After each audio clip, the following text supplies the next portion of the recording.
பேசும்படியாய் எல்லாரும் ஜெபிக்கிறோம். மகா இரக்கமும் கிருபையும் பரிசுத்தமுள்ள எங்கள் நல்ல பிதாவே, இயேசுவின் நாமத்திலே இந்த கன்வென்ஷன் கூட்டத்தின் 3ஆம் நாள் கூட்டத்துக்காய் நன்றி செலுத்துகிறோம். கடந்த 2 நாள் கூட்டத்தையும் ஆசீர்வதித்த அதே கர்த்தர், நேற்றும் இன்றும் என்றும் மாறாதவர், இந்த நாள் கூட்டத்தை நீர் ஆசீர்வதிப்பீராக.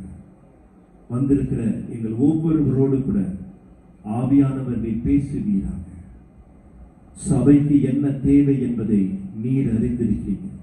யார் யார்கிட்ட என்ன பேச வேண்டும் என்று நீர் அறிந்திருக்கிறீங்க.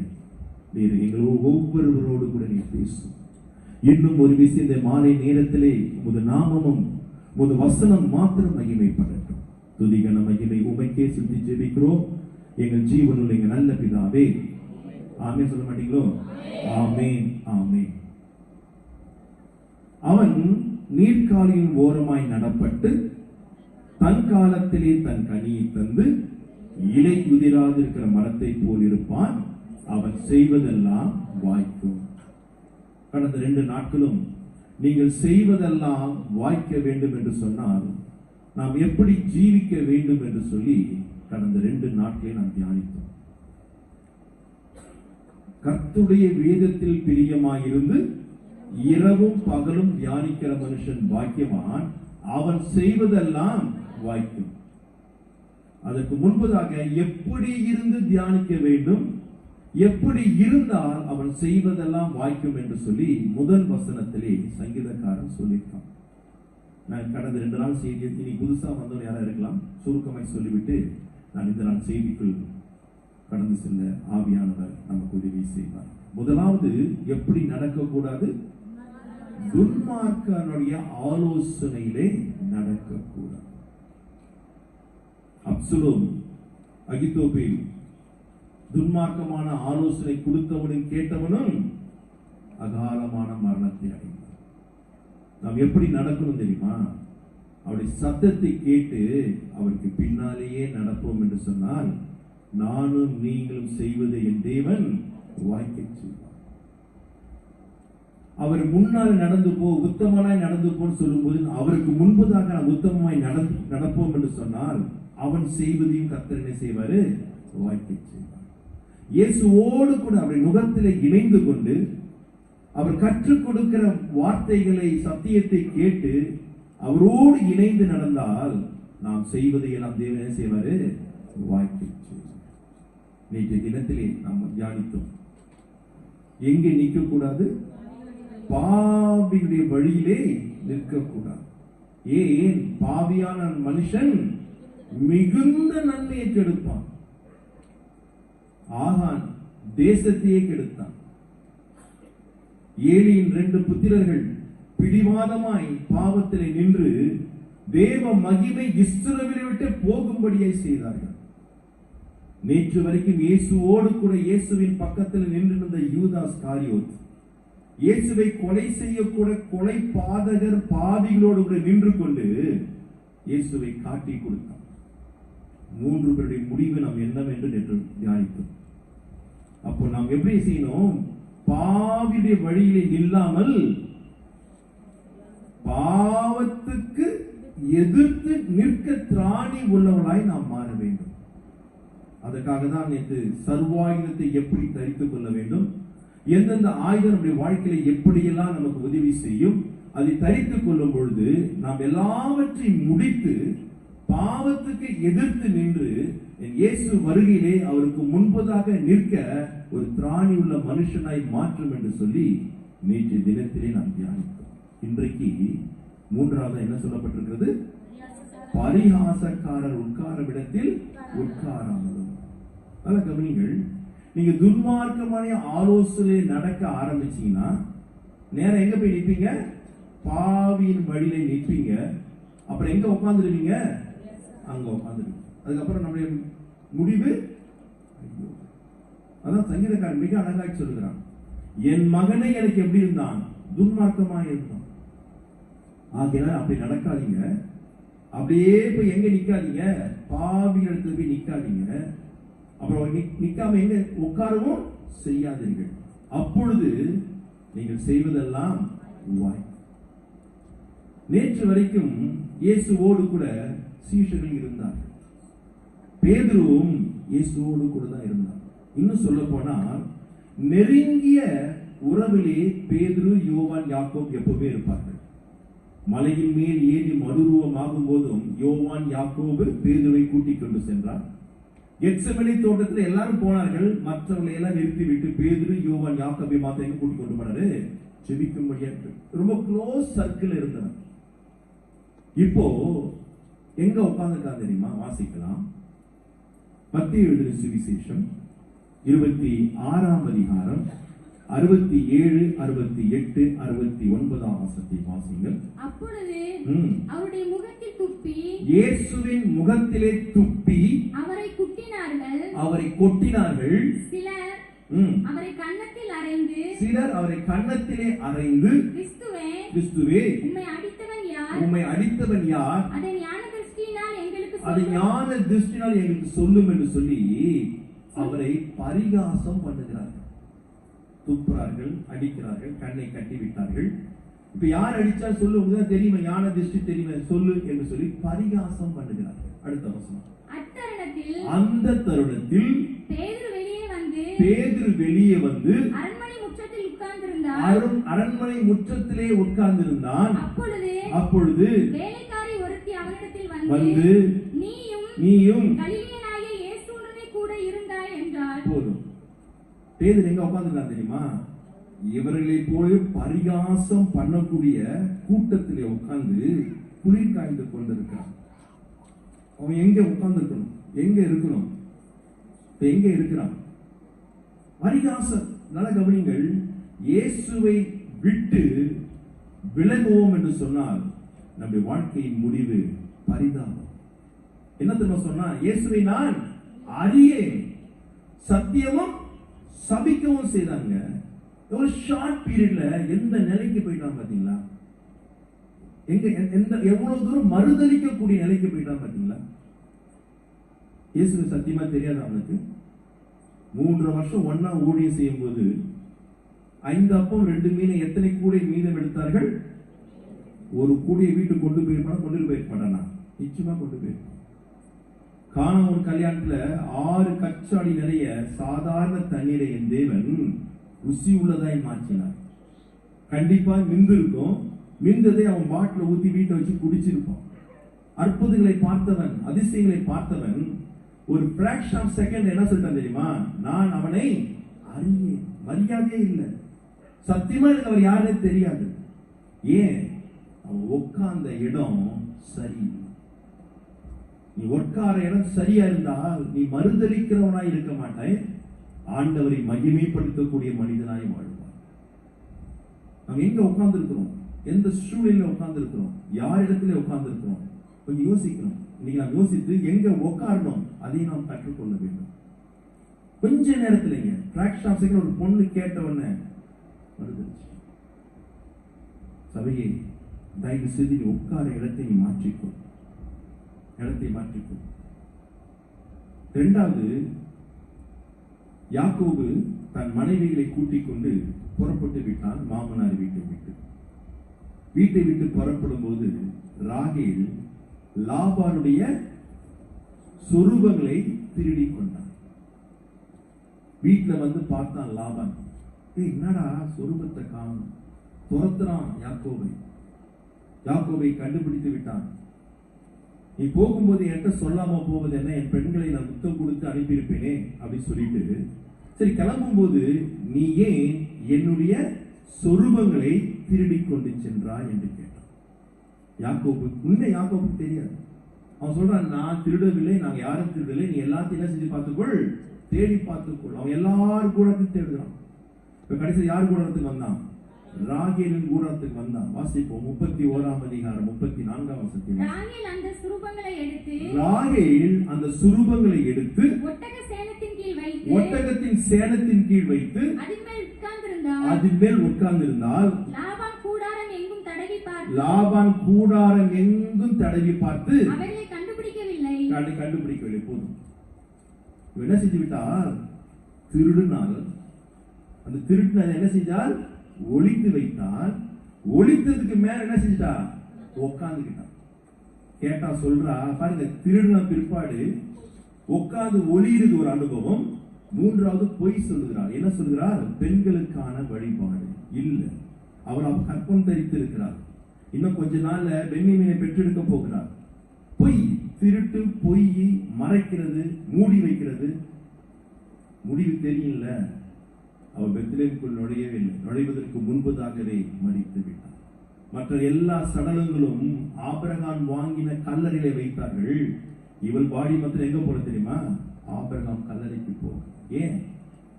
திருடுறது பாவம் மாத்திரம் இல்ல, அது மேல உட்கார்ந்து நம் சரியா நிறைய பாவத்தை செஞ்சுட்டு நம்ம அழகா அப்படியே மூடி மறைச்சு உட்கார்ந்து மறைச்சிருவோம். அதுக்கும் எனக்கு சம்பந்தமே இல்லைன்ற மாதிரி வாழ்ந்துடுவோம். இப்படி நாம் உட்கார்ந்து இருப்போம் என்று சொன்னால் நானும் நீங்களும் செய்வது ஒரு நாளும் வாய்க்கணும். ஒரே வசனம், பாவங்களை மறைக்கிறவனுக்கு வாழ்வடைய மாட்டான். அவைகளை அறிக்கை செய்து மறுபடியும் செய்கிறவன். நம்ம அப்படிதான் அறிக்கை செய்கிறோம், இரக்கம் பெறுகிறோம், மறுபடியும் செய்கிறோம், இரக்கம் பெறுகிறோம். அப்படி இல்ல, அறிக்கை செய்து விட்டு விடுகிறவன். Once for all.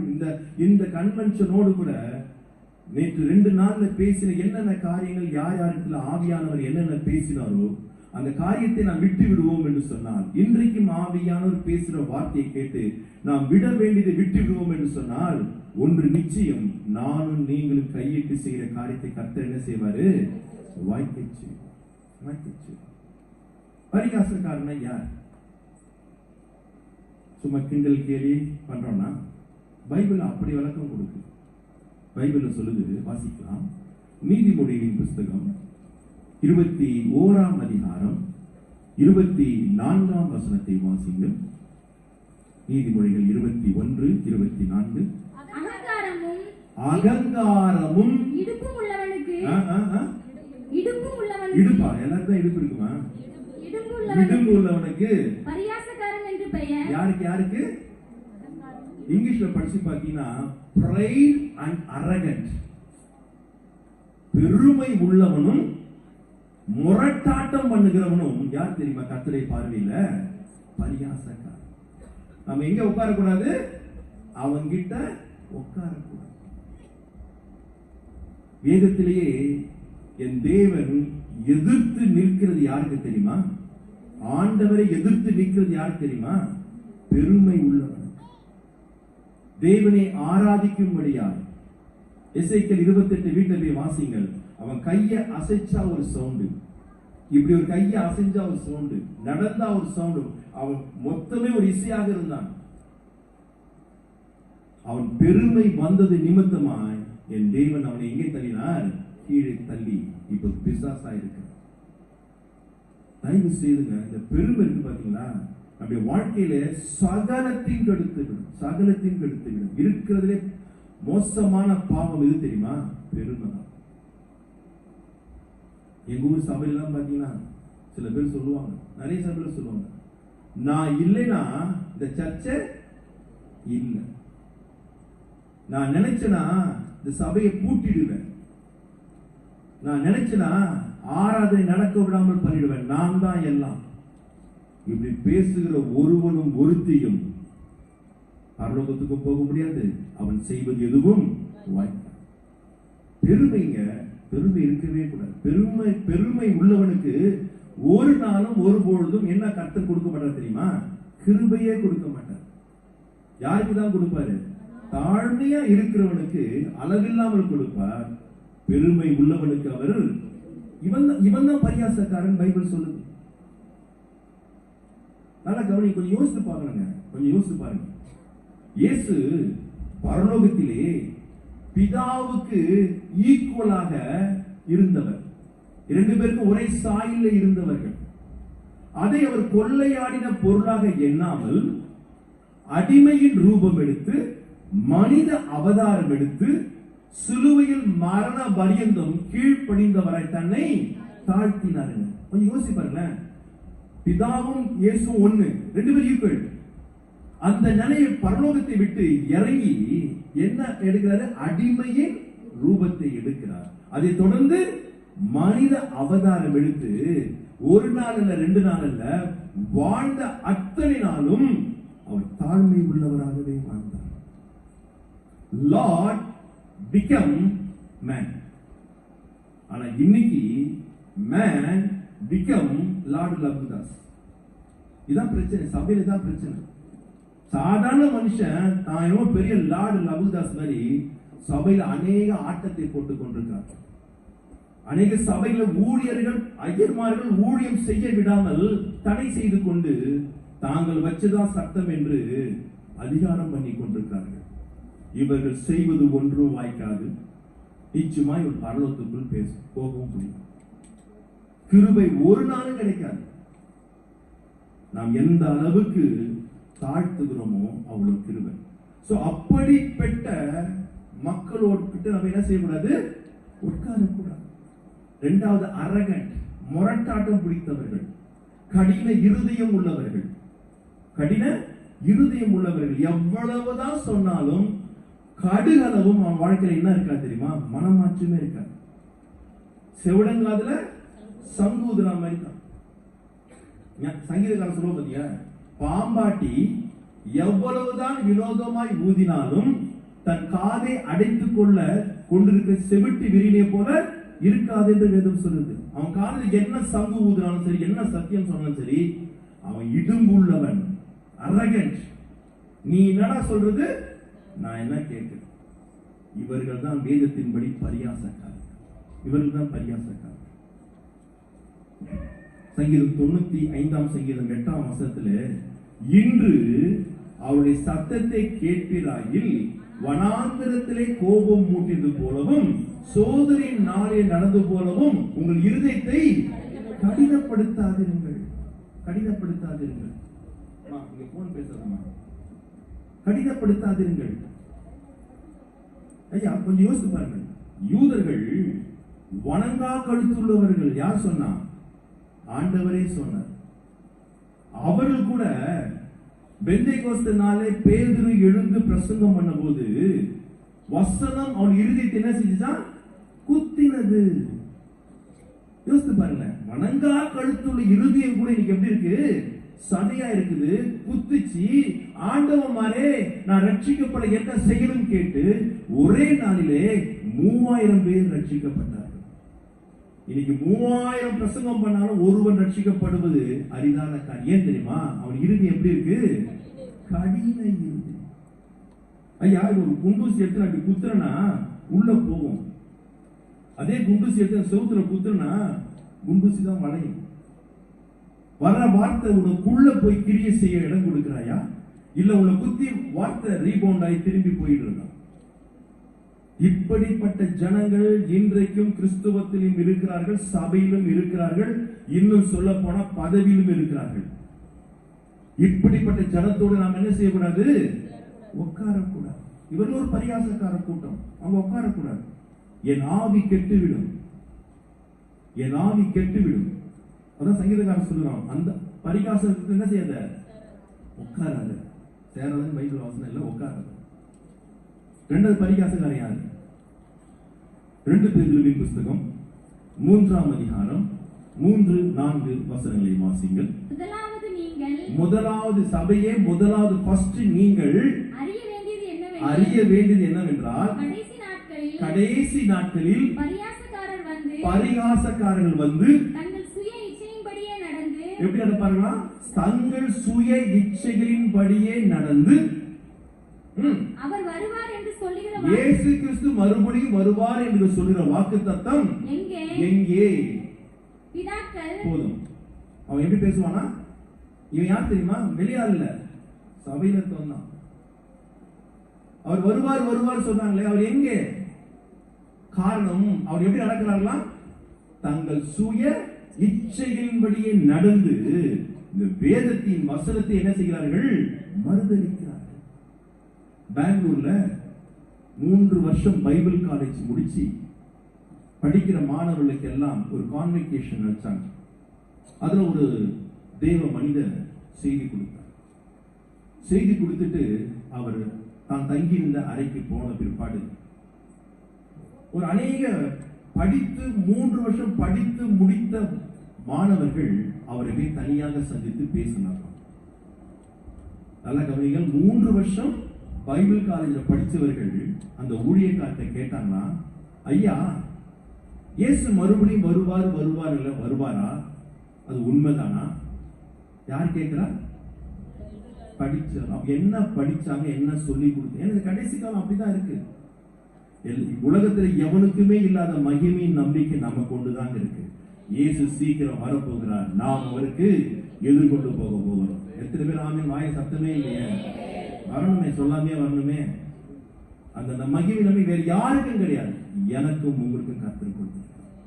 அப்படிப்பட்டவரோடு சேர்ந்தீங்கன்னா நீங்களும் இந்த சத்தியத்தை, இந்த வசனத்தை மறுதலிக்கிறவர்களாக, ஆண்டவருக்கு எதிராக செயல்படக்கூடிய பிள்ளைகளாய் மாறி விடுவில் என்பதற்காக தான் சங்கீதக்காரன் சொல்லுகிறான், எங்கே உட்காராத, பரிகாசத்தை உட்கார, உன் ஆத்துமா என்ன செய்து கொள், காத்துக்கொள். சரி, எங்கதான் உட்காருது? இயேசுவின் பாதத்திலே உட்கார கற்றுக்கொள்ள. நம்ம உட்காரத்துக்கு வேற இடமே உலகத்துல கிடையாது. அங்க உட்கார்ந்தீங்கன்னா நீங்கள் செய்வது எல்லாம் தேவன் என்ன செய்வாரு? வாய்க்கை செய்வார். ஆனா இன்றைக்கு நீங்க எல்லாரும் உட்கார்ந்து இருக்கிறீங்க. நீங்க எப்படி உட்கார்ந்து இருக்கிறீங்க, என்ன செய்ய போறீங்க என்பதை பல ஆண்டுகளுக்கு முன்பதாகவே தீர்க்க தரிசனமாய் ஆவியானவர் இந்த பைபிளில் எழுதி வைத்திருக்கிறார். வாசிக்கலாமா? எசேக்கியேல் தீர்க்க தரிசன புஸ்தகம் 33ஆம் அதிகாரம் 31, 32 வசனத்தை வாசிக்க கேட்போம். மைக்ல வாசிக்கமா? ஜனங்கள் கூடி வருகிற வழக்கத்தின்படி உன்னிடத்தில் வந்து உனக்கு முன்பாக என் ஜனங்கள் மேல் உட்கார்ந்து, ஜனங்கள் மேலையா? ஜனங்கள் போல் உட்கார்ந்து, என்னமாச்சு? கொஞ்சம் முன்னாடி வெளிச்சத்துல வாங்கம்மா. ஜனங்கள் போல் மறுபடியும் வாசிக்க ஆரம்பிக்கிறது. ஜனங்கள் ஆரம்பத்தில் வாசிக்கமா? ஜனங்கள் கூடி வருகிற வழக்கத்தின்படி, எல்லா ஜனங்களும் இப்ப கூடி வர வழக்கத்தின்படியே உன்னிடத்தில் வந்து, என்னிடத்தில் வந்து உனக்கு முன்பாக, எனக்கு முன்பாக என் ஜனங்கள் போல் உட்கார்ந்து, எப்படி என் ஜனங்கள் போல், என் ஜனங்கள் அல்ல, என் ஜனங்கள் போல உட்கார்ந்து உன் வார்த்தைகளை கேட்கிறார்கள். நான் சொல்லுகிற வசனத்தை 2 நாளா கேட்கிறார்கள், இந்த 3ஆம் நாளும் கேட்கிறார்கள். ஆனாலும் அவர்கள் அவைகளின்படி செய்கிறது, கேட்ட வார்த்தையின்படி என்ன செய்யலையா? செய்கிறது இல்லை. அவர்கள் தங்கள் வாயினாலே இன்பமாய் பேசுகிறார்கள். அவருடைய இருதயமோ பொருளாசையை பின்பற்றிக் கொள்கிறது. இதோ நீ இனிய குரலும் பாண்டிங்க பாருங்க, எல்லாருமே இனிய குரலும் கீரவாத்தியமும், ஆமா, டம்மு டக்க டம்மு டக்க அடிச்சாலும் வாசிப்பதில் சாமர்த்தியம் இருக்கு. பாடும் இன்பமான பாட்டுக்கு சமமாய் இருக்கிறாய். அவர்கள் கேட்கிறார்கள், ஆனாலும் செய்யாமல் போகிறார்கள். அதுதான் இன்றைக்கு இருக்கிற கிறிஸ்துவத்தின் நிலைமை. எவ்வளவு அழகா, எவ்வளவு ப்ராப்பர்ட்டிகளா அன்றைக்கே எசேக்கியேல் எழுதி வைத்திருக்காங்க. வழக்கத்தின்படி வந்து உட்காருவார்கள். என் ஜனங்களை போல, என் ஜனங்கள் அல்ல, ஜனங்களை போல உட்காருவார்கள். வார்த்தையை கேட்பார்கள், ஆனா என்ன செய்ய மாட்டார்கள்? அதன்படி நடக்க மாட்டார்கள். நல்லா பாடுவாங்க, ஐயோ டம் டம் டம், மூளை கீழே எல்லாம் சூப்பரா எல்லாம் இருக்கும். ஆனா அவர் என்ன செய்ய மாட்டார்களா? வார்த்தையின்படி நடக்க மாட்டாங்க. இப்படி உட்கார பிள்ளைகளா நாம் இருக்கக்கூடாது. இப்படி இருக்கக்கூடாது. வேதத்திலே ஒரு வசனம் உண்டு. அந்த வசனத்தை நீங்க வாசிங்க. நான் ஊர் பேர் மாத்தி சொல்றேன், வாசிங்க. மத்தேயு 11:21 வாசிங்க. ஆண்டவர் சொல்ற 2 லெட்டர்ஸ் வேர்ட். கோராசினே, அது ஊர் பேர். உனக்கு ஐயோ, பெத்சாய்தாவே உனக்கு ஐயோ, உங்களில் செய்யப்பட்ட பலத்த செய்கைகள் தீருவிலும் சீதோனிலும் செய்யப்பட்டு இருந்தானால் அப்பொழுதே ரெட்டுடுத்தி சாம்பலில் உட்கார்ந்து மனம் திரும்பியிருப்பார்கள். என்ன வார்த்தைங்க! கன்னியாகுமரி மாவட்டமே, தூத்துக்குடி மாவட்டமே, உனக்கு ஐயோ! உன்னிடத்திலே விதைக்கப்பட்ட வார்த்தை, உன்னிடத்தில் செய்யப்பட்ட அற்புதங்கள், அடையாளங்களை பாகிஸ்தானிலும் ஆப்கானிஸ்தானிலும் செஞ்சிருந்தா அந்த ஜனங்க இந்நேரத்துக்கு தன்னை தாழ்த்தி இருட்டுடுத்தி மணல ஒக்கையில உட்கார்ந்து மனம் திரும்பி இருப்பார்கள். தூத்துக்குடி மாவட்டத்துக்கு, திருநெல்வேலி மாவட்டத்துக்கு, கன்னியாகுமரி மாவட்டத்துக்கு வார்த்தைக்கு பஞ்சமா? சொல்லுங்க. இல்ல ஊழியக்காரனுக்கு பஞ்சமா? உங்களுக்கு விதைத்த வசனமாகிய விதை, உங்கள் வாழ்க்கையில தேவன் செய்த அற்புதங்கள், அடையாளங்கள் பாகிஸ்தான்ல செஞ்சதே இன்னைக்கு பாகிஸ்தான் முழுவதும் கிறிஸ்துவ நாடா மாறி இருக்கும். இன்ஃபேக்ட் ஆப்கானிஸ்தான் நடந்திருந்தாலும் இன்னைக்கு மாறி இருக்குங்க. எவ்வளவு சான்ஸ், எவ்வளவு சான்ஸ். அதான் வழக்கத்தின்படியே வந்துருவோம், கன்வென்ஷன் வந்துருவோம், உட்காந்துருவோம், கேட்போம். கேட்டுட்டு பிரசங்கம் பண்றவங்களுக்கு நல்ல மார்க் போடுவோம். இந்த பிரசங்கர் ஓகே 50 மார்க், இவர் ஓகே 60 மார்க், இவர் வேஸ்ட் 30 மார்க். அடுத்தவங்களுக்கு மார்க் போட்டுட்டே உட்கார்ந்து இருக்கிறோம். இன்னும் அவரவர்கள் தங்களுக்கு என்ன செய்யல, மார்க் போடல. தயவுசெய்து நாம் மனம் திரும்புவோம். பிரதிஷ்டை நாள் வருகிறது. அதுக்கு முன்பதாக நம்மை சாங்டிபிகேஷன் பண்ணிக் கொள்வோம். இன்னும் ஒரு விஷயம், நம்மை டெடிகேஷன் பண்ணிக் கொள்வோம், பிரதிஷ்டை பண்ணிக் கொள்வோம். அப்பொழுது இந்த பண்டிகை உங்களுக்கு ஆசீர்வாதமாக இருக்கும். அதை தொடர்ந்து உங்கள் வாழ்க்கையிலே கர்த்தர் நீங்க செய்வதெல்லாம் என்ன செய்வாரு, வாய்க்கும்படியாச்சு. இன்னைக்கு எல்லாரும் சொல்ற வார்த்தை, ஜெபம் பண்ணியா, பைபிள் வாசிங்களா, தேவ சமூகத்துல கொஞ்ச நேரம் உட்கார்ந்தீங்களா? நேரமே இல்லை. உண்மையாக நேரம் இல்லை. செல்போன் நோண்டுவதற்கு நேரம் இருக்கா? டிவில ஒரு சீரியல் விடாம உட்கார்ந்து பார்க்க நேரம் இருக்கா? இப்ப நிறைய பேர் ஆயத்தோட காத்திருப்பாங்க. வாலிப பிள்ளைகள் கோட் பாப்பா, முதல் நாள் முதல் ஷோ பார்க்கணும் எல்லாம் இருக்கும். அதுக்கெல்லாம் உட்கார்றதுக்கு நேரம் இருக்கு. எதுக்கு நேரம் இல்லை? அவருடைய பாதத்திலே உட்காருவதற்கு நேரம். சங்கீதக்காரன் சங்கீதம் 99 சங்கீதம் 5ஆம் வசனத்தை கொஞ்சம் வாசிங்க. எவ்வளவு அழகாய் சொல்லுகிறான். சங்கீதம் 99:5. நம்முடைய தேவனாகிய கர்த்தரை உயர்த்தி அவர் பாதபடியிலே பணியுங்கள். அவர் பரிசுத்தம் உள்ளவர். என்ன வார்த்தையா! அவருடைய பாதத்துல போய் பணியுங்கள், சாஷ்டாங்கமாய் விழுந்து கிடங்கள். ஏன் தெரியுமா? அந்த பாதம் எப்படிப்பட்ட பாதம் தெரியுமா? பரிசுத்தமான தேவனுடைய பாதம். அங்க உட்கார்ந்து நீ அங்க விழுந்து கிடந்தினா, அந்த பாதத்துக்கிட்ட இருக்க உன்னை கர்த்தர் பரிசுத்தப்படுத்துவார். அங்க விழுந்து கிட, வேற எங்கேயும் போக வேணாம். வேலைக்கு போங்க நான் வேணான்னு சொல்ல, படிங்க நான் வேணான்னு சொல்ல.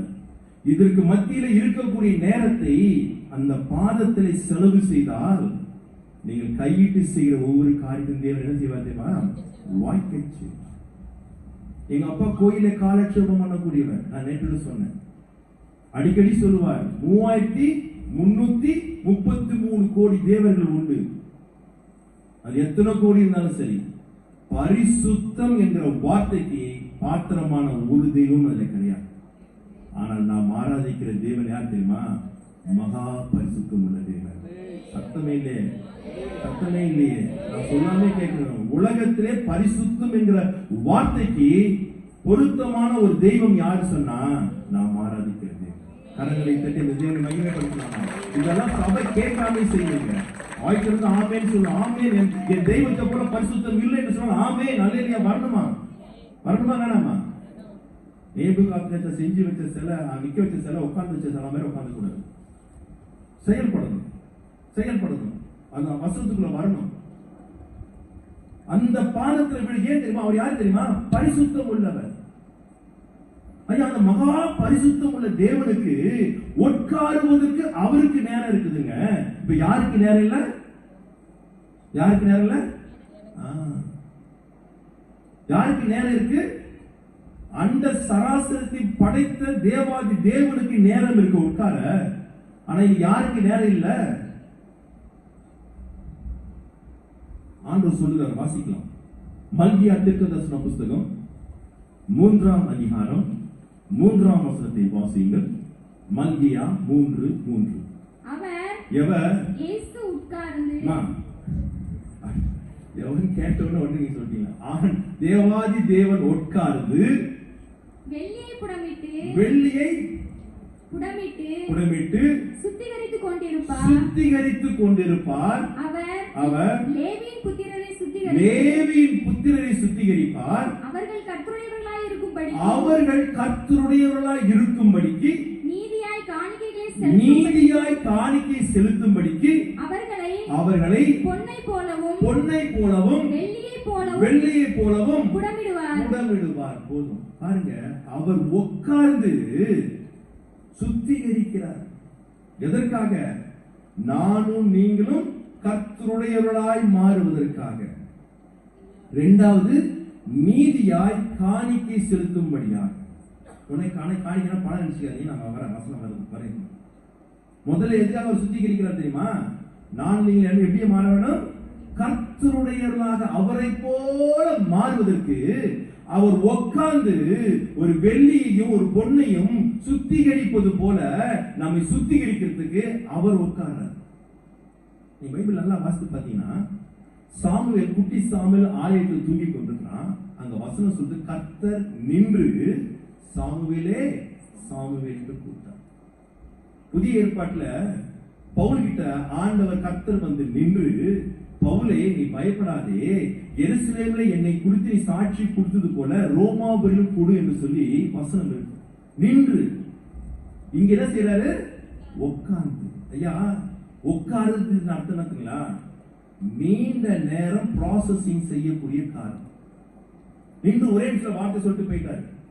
ஆனா உட்கார்ந்து இதெல்லாம் பரிசுத்தம் என்பது ஒரே நாள்ல ஒரே ராத்திரில நடக்கக்கூடிய மேஜிக் அல்ல. It's a long processing. Paul பொருந்து சொல்றாங்க பாத்தீங்களா, புறம்பான மனுஷன் அழிந்து, அடுத்த பாய் சொல்ல மாட்டீங்களோ, உள்ளான மனுஷன் நாளுக்கு நாள் புதிதாக்கப்படுகிற அனுபவம். Day by day. இப்போ உள்ளான மனுஷன் புதிதா எப்படி ஆகிறான்? ஒரே ராத்திரி ஒரே நைட் இல்ல, டே பை டே, நாளுக்கு நாள். நேற்றை விட இன்னைக்கு கொஞ்சம் பரிசுத்தம், நாளைக்கு கொஞ்சம், அப்படியே கொஞ்சம் கொஞ்சமாய் நம்மை புடமிட்டு என் ஆண்டவர் சுத்திகரிப்பதற்கு அவர் உட்கார்ந்து இருக்கார். இப்ப யார் உட்கார்ல? நாம் உட்கார்ந்து. கேட்டா டைம் இல்லை. ஆனா யாருக்கு டைம் இருக்கு? ஆண்டவருக்கு டைம் இருக்கு. எத்தனை பேர் அந்த வெள்ளியை பொன்னை சுத்திகரிக்கிறதை பார்த்திருக்கீங்க? நம்ம அப்படி கிராம கிலோ கணக்கா வாங்கி போடதான் தெரியுமா? அவன் வெள்ளியை அப்படியே ஒரு பாத்திரத்துல போட்டு கீழே ஹீட் ஏற்றுவான். ஏத்த கட்டியா இருக்கிறது அப்படியே கொஞ்சமா எப்படி ஆகும்? குழம்பாய் மாறும். இன்னும் ஏத்துவான். வாசிக்கலாம் அந்த வசனத்தை. ஏசாயா தீர்க்கதரிசன புஸ்தகம் 1ஆம் அதிகாரம் 25ஆம் வசனத்தை வாசிங்க. நான் என் கையை உன்னிடமாய் திருப்பி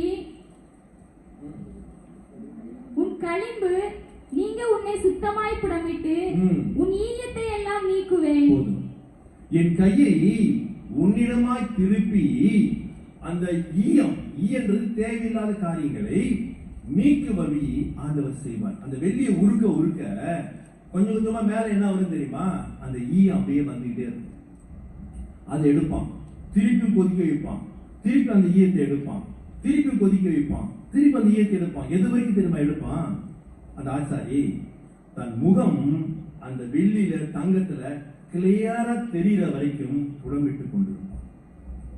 ஆண்டவரும் அவருடைய சாயல், அவருடைய குணாதிசயங்கள், அவர் விரும்புகிற வாழ்க்கை என் வாழ்க்கையில உங்கள் வாழ்க்கையில வருகிற வரைக்கும் அவர் நம்ம என்ன செய்வார் தெரியுமா? புடமிட்டுக் கொண்டே இருப்பார். அவருடைய முகம், அவருடைய சாயல் என்னிலே காணப்பட வேண்டும். ஆதியிலே அவருடைய சாயலின்படிதான் சிருஷ்டித்தார்.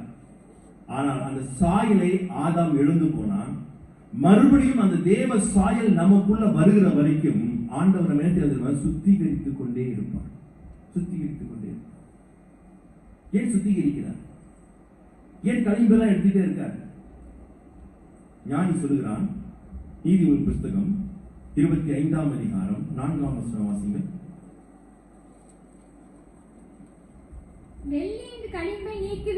வெள்ளியில் இருந்து அந்த களிம்பை, அழுக்கை, ஈயத்தை எல்லாம் நீக்கிவிடு. அப்பொழுது தட்டான அப்பொழுது தட்டானால் நல்ல உடைமைகள் பிறக்கும்.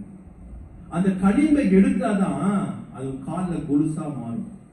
களிம்பை எடுத்தாதான் அது காதுல கழுத்துல கம்பலாய் வளையலாய் எல்லாம் மாற முடியும். அந்த அழுக்கு களிம்பு இருக்கிற வரைக்கும் நல்ல உடைமை அதிலிருந்து பிறக்காது.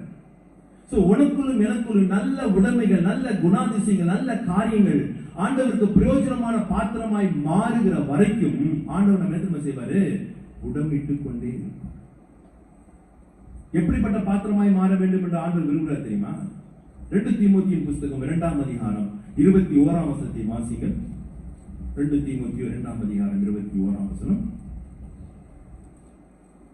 ஆகையால் ஒருவன் இவைகளை விட்டு தன்னை சுத்திகரித்துக் கொண்டால் அவன் பரிசுத்தமாக்கப்பட்டதும், நல்ல கவனிங்கள், முதலாவது என்னவாய் மாறுகிறான்? பரிசுத்தமாக்கப்பட்டதும் என் தேவாதி தேவனாகிய எஜமானாகிய அவருக்கு உபயோகம் உள்ள பாத்திரமாகவும் எந்த நற்கிரியைக்கும் ஆயத்தமாக்கப்பட்டதுமான கனத்துக்குரிய பாத்திரமாய் இருப்பான். எப்படி மாற்றுறார் பாருங்க. பரிசுத்தமாய் மாற்றுகிறார். அடுத்து என்ன செய்கிறாரு? உபயோகம் உள்ள பாத்திரமாய் மாற்றுகிறார். நல்ல கிரியைகளை வாழ்க்கையை காண்பிக்கக்கூடிய பாத்திரமாய் மாற்றுகிறார். அதை தொடர்ந்து என்னை உங்களை எப்படி மாற்றுகிறார் தெரியுமா? கனத்துக்குரிய பாத்திரமாய் மாற்றுகிறார். நம்ம உட்கார்ந்தால்தான் இவ எந்த ப்ராசஸிங் எல்லாம் அதான் ஆண்டவர் உட்கார்ந்து செய்யறாரு. ஏன்னா நின்றுட்டு செய்யக்கூடிய காரியம் இல்லை. இது லாங் ப்ராசஸிங். என் மரண பரியந்தம் நான் பரிசுத்தத்திலே கொஞ்சம் கொஞ்சமாய் வளர்ந்து அப்படி சாயலை வெளிப்படுத்துகிற வரைக்கும் என்னையும் உங்களை கர்த்தர் நம்ம செய்வாரு? புடமிடுவார். எப்படி புடமிடுவார்? நீங்க நல்லது செய்வீங்க, உங்களுக்கு எதிராய் அவர்கள் தீமை செய்வார். உடனே நம்ம என்ன செய்யக்கூடாது? சண்டை போட்டு எகிரிட்டு போகக்கூடாது, அமைதியா போகணும். இப்படிதான் நீ யாருக்கு நல்ல கவனிங்கள். சந்தேகம் இருந்தா கூட்டம் முடிஞ்சோன்னா ஐயாவை கேட்டு பாருங்க. நீ யாருக்கு அதிகமா ஜெபித்து, யாருக்கு நீங்க அதிகமா பிரயாசப்பட்டு அவளுக்காக நீ முயற்சிக்கிறீங்களோ அவங்க தான் முதல்ல உங்களுக்கு பெரிய குழி வெட்டுவாங்க. அவங்க தான் முதல் கையெழுத்து போடுவாங்க. பாஸ்டர் டிரான்ஸ்ஃபர் பண்றது முதல் கையெழுத்து அவங்க தான் போடுவாங்க. அது ஊழியக்காரர்களுக்கு கிடைச்சிருக்க மிகப்பெரிய பாக்கியம். இப்படிதான் ஒவ்வொருவரையும் அவர் உழைப்பார், இப்படிதான் உருவாக்குவார். அப்பதான் அந்த கழிவு போகணும். பெருமை என்ற கழிவு போகணும், அசுத்தம் என்கிற கழிவு போகணும், இச்சைகள் என்ற கழிவு போகணும், கோபம் என்ற கழிவு வெளியே ஏறணும், பொறாமை, கசப்பு, எரிச்சல் இவையெல்லாம் அந்த கழிவு வெளியே வர வர வர அது அவர் பார்த்துட்டே இருப்பார். என் மூஞ்சி இப்ப நல்லா தெரியுது. அது வரைக்கும் இந்த கழிவெல்லாம் போற வரைக்கும் உன்னையும் என்னையும் என் தேவன் புடமிட்டுக் கொண்டுதான் இருப்பார். அவர் புடமிட நமக்குள்ள இருக்கிற எல்லா கழிவு போகணும். விசேஷமா இந்த உலகம் போகணுங்க. இது கிறிஸ்துவத்துக்குள்ள எது ஆளுகை செய்கிறது? உலகம். உலகம் இப்ப எங்க வந்துருச்சு? சபைக்குள் வந்து விட்டது. இது வெளியே போனது. கழிவு முதல்ல வெளியே போகணும். ஆண்டவர் தம் சுய ரத்தத்தினாலே இந்த சபையை சம்பாதித்து இந்த உலகத்திலே வைத்தார். எதுக்கு தெரியுமா? உலகத்தில் இருக்கிறவன் மனம் திரும்பி உள்ள வந்து அவன் ரட்சிக்கப்பட்டு தொழுது கொள்ள வேண்டும் என்று வைத்தால், இன்றைக்கு சபைக்குள்ள உலகம் இருக்குது. ஃபுல் அண்ட் ஃபுல் வேர்ல்டு உலகம் தான். நான் சொல்லுவது தப்பா இருந்தால் நாளைக்கு அசனமா, நாளைக்கு அசங்கமா, நாளைக்கு என்ன அது இருக்குதா?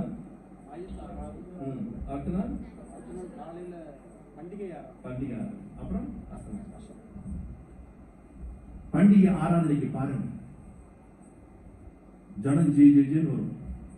ஆனா அதை விட அடுத்த நாள் அசனத்துக்கு நான் நேற்று வரும்போது பார்த்த பழங்குளத்துல, ஐயோ அப்பா அசனம் முட்டி மோதிக்கிட்டு. ஆனா உண்மையா கன்வென்ஷனுக்கு அத்தனை பேர் வந்திருப்பான்னு எனக்கு தெரியல, அதுக்கெல்லாம் வரமாட்டாங்க. ஆனா கன்வென்ஷனுக்கு அசன ஆகாரத்தை விட கர்த்தருடைய வார்த்தையை ஆகாரமாய் புசிக்கும்படியா வந்த உங்களை என் தேவன் செய்யறதெல்லாம் வாய்க்கும்படியா செய்யறார்.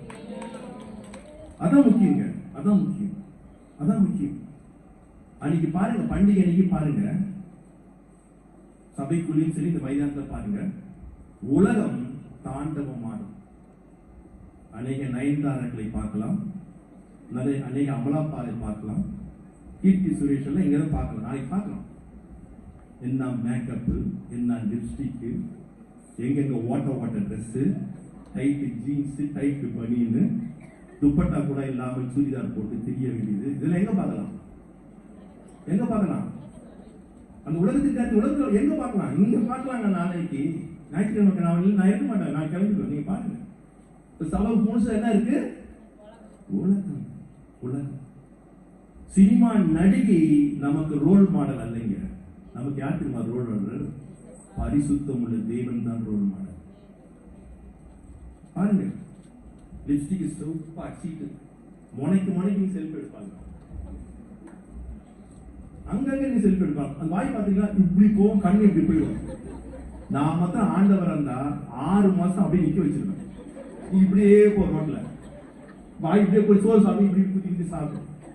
6 மாசம் சுத்தினா உங்களுக்கு புத்தி வரும். இதெல்லாம் எங்க இருந்து வந்துச்சு? சபையில பைபிள்ல பாஸ்டர் நாங்க சொல்லி கொடுக்கறது இல்லைங்க. இது எங்க இருந்து வந்துச்சு? இப்ப சபைக்குள்ள என்ன இருக்கு?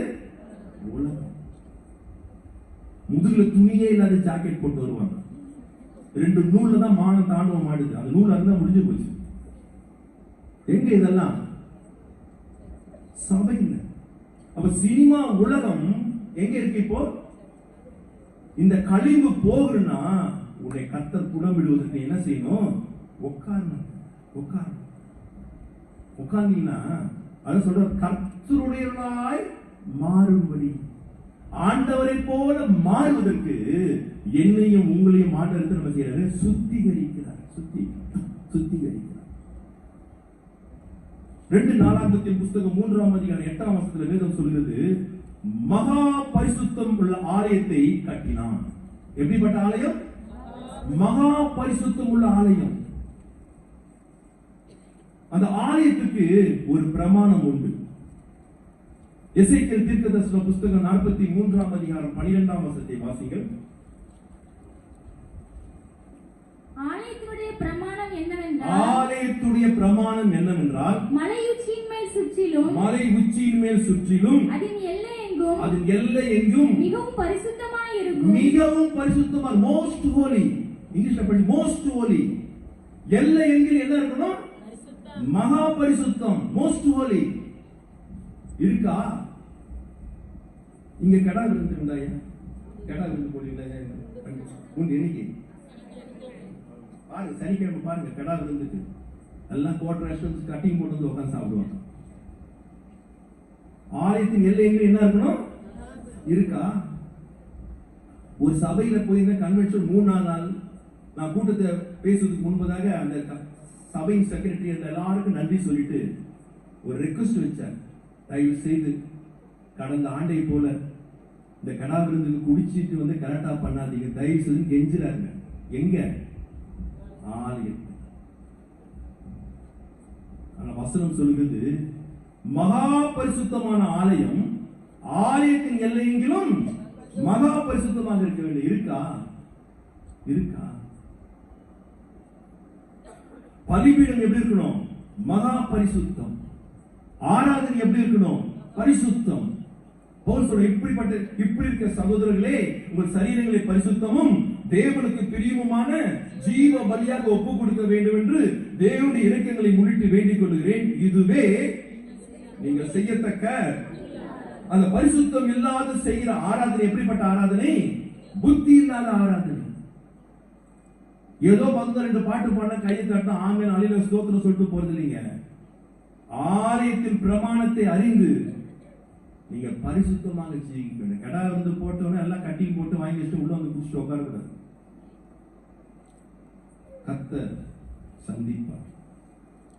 அந்த காலம் தெய்வம் நின்று சொல்லும். இந்த காலம் கடைசி காலம் இல்ல, கடைசி மணி நேரம் இல்ல, கடைசி நிமிஷம் இல்ல, கடைசி வினாடியில வாழ்கிறோம். உடனுக்குடன் தேவன் சந்திப்பார். ஆலயத்தை என்ன செய்கிறார்கள்? அசுசிப்படுத்துகிறார்கள். உட்காருங்க, உங்களை சுத்திகரிப்பார். எதற்காக?